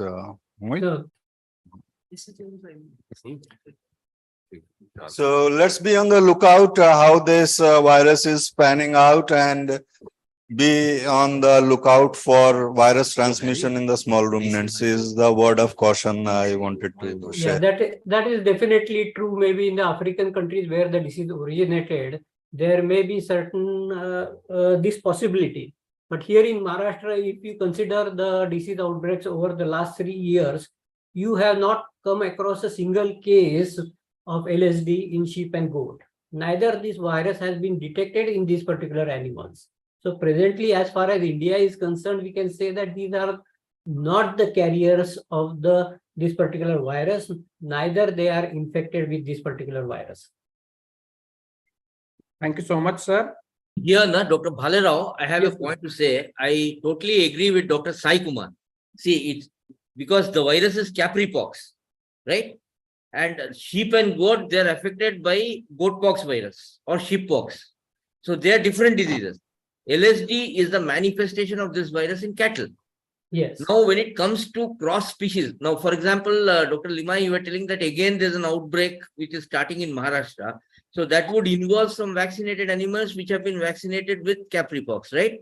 Yes. So there is no systematic study done on how far the Capripox and for how long the Capripox virus can protect, right?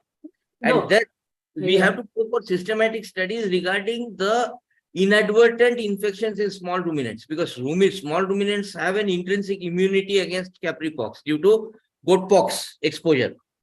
So there are a lot of things to be, the dynamics, there's a lot of work to be done. We are just at the beginning. Yeah, I would add to that actually, we have been collecting serum samples from the 7, 14, 21, 28, 3 months, 6 months, which have been submitted to Nivedi. And they have been carrying out the virus neutralization test. And it has been observed that post-vaccination, post-sheep goat pox vaccination in cattle, After about 28 days, there are satisfactory titers and satisfactory immunity in the animal. Now, sheep and goat, 100% of vaccination of sheep pox or in goat pox is not being conducted in the state of Maharashtra. Only in the cases of outbreaks, this vaccination is being carried out. But there too, we have never come across the cases of lumpy skin disease. So a systematic study of what is the antibody titer that is being carried out on a very large scale. Regularly, we have been submitting samples to Nivedi. And this is there. Now, why, despite that, actually, why we are repeatedly facing these particular outbreaks, this is the need of investigation, need of the hour. See, another thing is that neutralizing antibodies always don't mean that it will be protected, because it has been seen that animals which have no neutralizing antibodies have been protected due to cell mediated. Yes, CMI definitely. has a very important role in pox, right? Correct. So I think that we have to gather more data and do a lot of more work before we conclude anything. I mean, Yeah, there are that is excellent definitely reviews true. on lumpy skin disease available. So Correct. since we are just, in the 1.5 years, we have seen this problem, there's a lot to be observed. Correct. Yes, thank you so Definitely. much, sir. Sir, there is next question from Dr. Anil Deshpande. He is asking that farmers do complain that LSD has seen after vaccination. We understand incubation period. However, whether vaccination has really helped. See, basically in young animals, actually the immune system itself is not very fully developed. So maximum number of cases which we have seen in the past outbreaks, those have been in the calves, young calves, and secondly, the heifers. So basically, there are many other factors also which are contributing to more incidence of this particular disease in the calves and these heifers. Actually, that is what I think. Some more thing he asked. Actually, Yeah, whether vaccination has really helped or not. vaccination definitely has helped, because if you see the study from the Nivedi, it is definitely giving a protective titers after vaccination. No doubt, this is a heterologous vaccine with a homologous vaccine which has been developed by NRC and IVRI. And if you cover a large number of population, more than 80%, definitely we won't have any more cases later on. But presently, actually, this is the situation actually, and that is mainly because of the comorbidities which are existing, and the window. Suppose a particular animal is infected, in that particular window, if that animal is vaccinated, before the animal gets develops any kind of immunity, definitely it is going to be susceptible to a disease. So these are the many different factors which need to be considered before arriving at a final decision that whether this particular goat pox vaccination is really protecting the animals from getting this disease. But as Government of India has presently advised, because there is no other option right now, go ahead with the goat pox vaccination. Okay, thank you so much, sir. And there is one more question from Dr. Pradeep. He's asking, what is the actual dose of vaccine of LSD in cattle? Now, this is actually a debatable issue, and maybe the IVRI people should guide on that, because basically a goat pox vaccine that has to be administered at the dose level of 10⁻³ TCID50. Now, that dose, if it is only 10⁻³ TCID50, the dose should be 3 ml. If it is 10⁻³ TCID50, dose should be 1 ml. So this is a debatable question actually, and maybe the experts would be able to guide more on this particular thing. Okay. Hello Because मैं कुछ कहना चाहता हूँ। मैं doctor Solanki बोल रहा हूँ जबलपुर से। जी। अभी डॉक्टर लीमा ने जो बोला है बिल्कुल करेक्ट बोला है, और बड़ा भारी ये मिथ है पूरे इंडिया में। जो डॉक्टर साहब ने बोला है कि अकॉर्डिंग टू देयर टीसीआईडी वैल्यू पे डोज डिप है इसका, पर जो वैक्सीन हमारे यहाँ अवेलेबल है हेस्टर की है और इंडियन इम्यूनोलॉजिकल की, वो खुद कहते हैं कि मैं नहीं बोल रहा हूँ। तो इसका डोज रेट का कुछ होना चाहिए, क्योंकि हमारे यहाँ नेशनल टीम बैठी है, इसका कुछ ऑथेंटिफिकेशन चीजें बताना चाहिए आपको। Yeah, sir, please.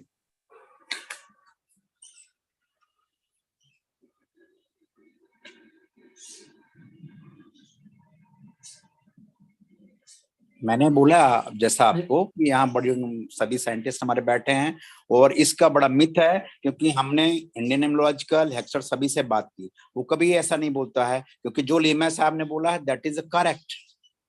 According to their TCRD value पर ही डोज का रेट फिक्स होता है, बिकॉज ये हेट्रोलॉगस वैक्सीन है। होमोलॉगस वैक्सीन होती तो फिर अलग है, that is a debatable portion, but मैं जानना चाहता था इसलिए मैंने क्वेश्चन किया। Thank you. Yeah, thank you, Dr. Saab. Requesting experts on this topic to contribute.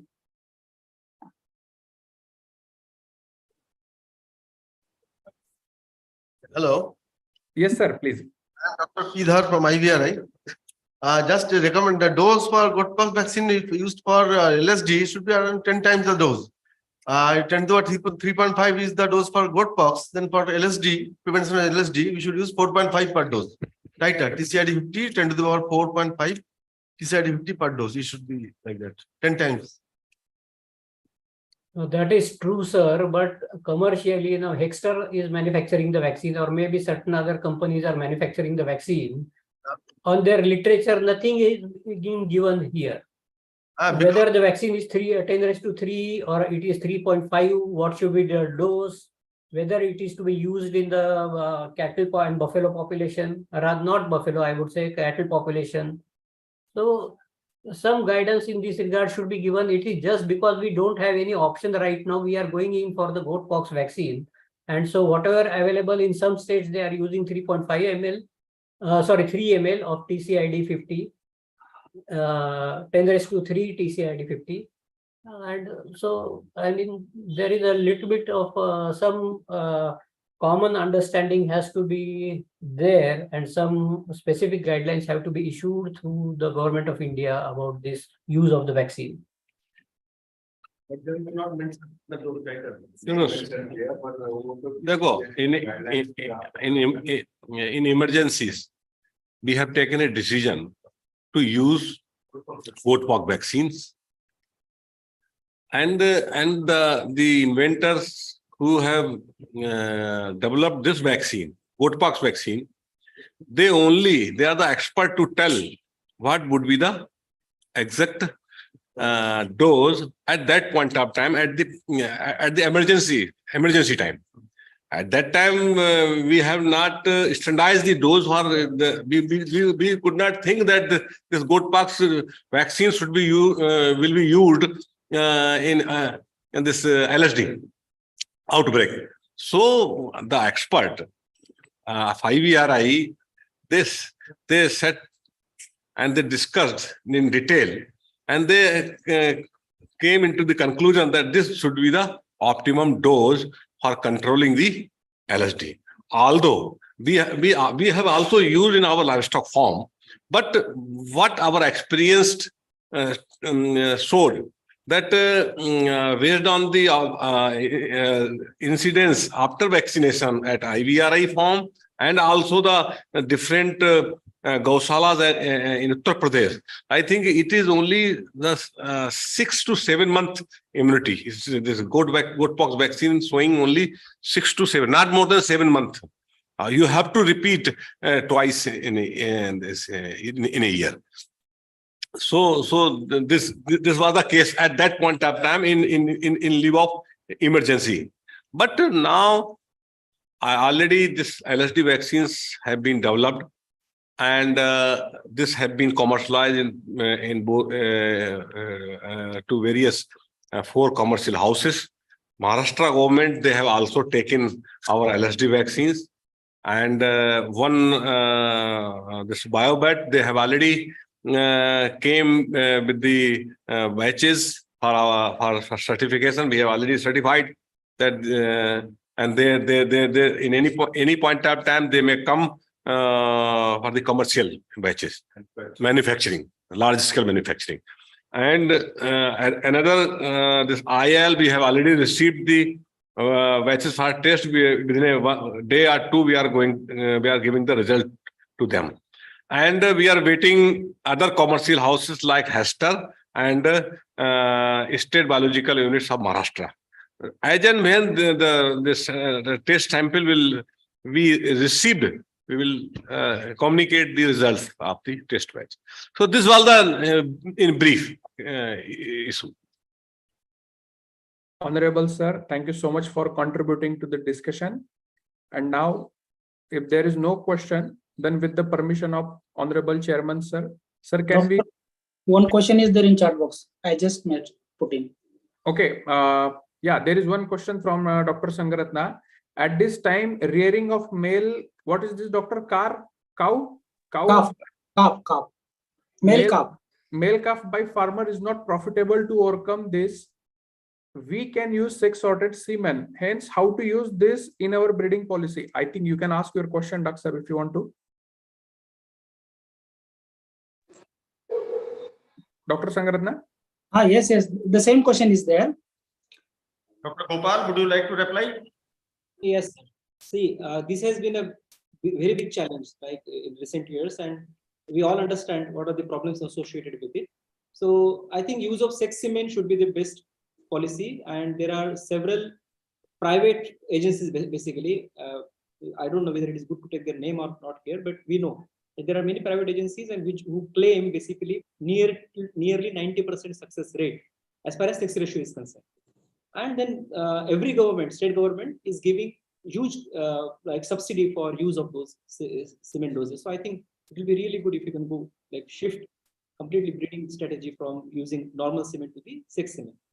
I think that is fine. Even India right now, we have a machine where we are basically for the same semen that we produce here, we are making sex sorted doses and we are using. That will be beneficial. Yes, thank you, Dr. So if there is no further question, then with the permission of the Chairman. Hello. Yes, who is this? May I ask one question? Okay, please introduce yourself and ask. I am Dr. Shri Shivaji Raghuda. I am working as a livestock development officer in Parwan district. Yeah, please. Sir, I want to ask one question. Why there is a heavy mortality in LSD in Maharashtra? Have you made a survey for it? Please. Limay sir, please. Yes, heavy mortality is actually this type. Actually, this 22-23. There have been large number of epicenters, as has been highlighted in my presentation. Now, basically, this whole genome sequencing has been done by National Institute of Virology and certain other institutes also. And whether there are mutations in the virus or not, that has yet not been completely realized. But they say that there are certain mutations which are compromising the immune system of the animal. And secondly, the other control factors and the other preventive measures, which because earlier 2 years we have successfully controlled the disease using the goat pox vaccine, but this year, last year 22-23, we were not able to control this particular disease. There were repeated cases, and the more number of cases, as I told you, were in the heifers and the calves, and that was because of the immune system not being very well developed. Secondly, these were the unvaccinated animals or the calves which are born from the animals, from the cows which have not been vaccinated with this particular vaccine.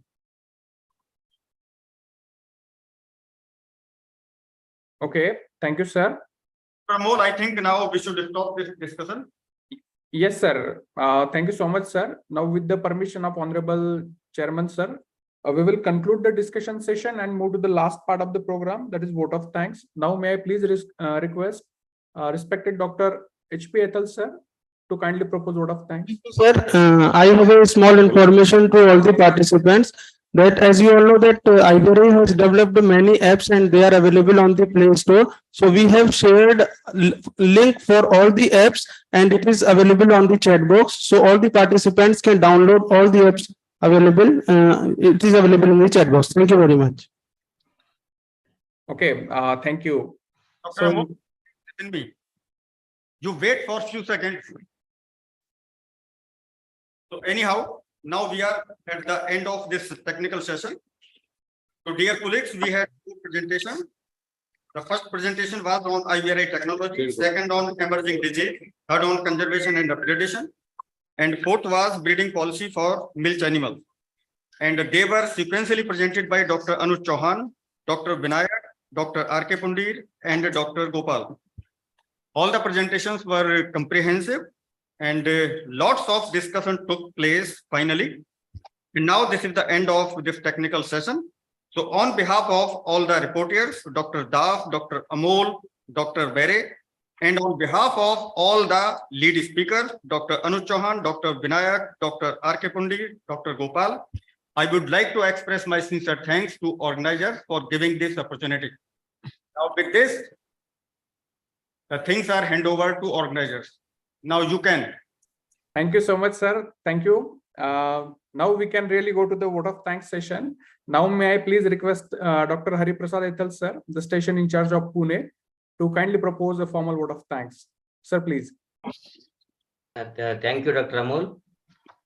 So I am actually privileged to propose the vote of thanks, especially to our beloved and worthy director, Dr. Trivedi Dutt, an honorable director come vice chancellor, who has highlighted the milestones and research and other academic achievements of the institute, and also the importance of this interface meet. Thank you very much, sir, for in spite of your busy schedule, you have been there throughout the whole session and for the encouragement for everybody.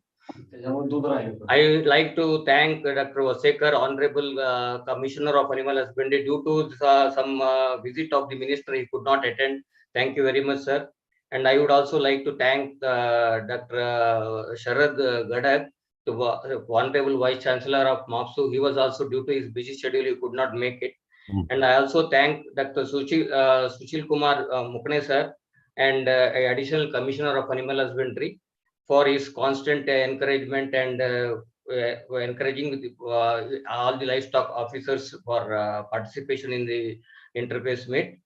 And I would like to thank Dr. Rupsi Tiwari, Joint Director Extension Education. She is very much instrumental in organizing this event. She was very keen and interesting. So thank you for your time.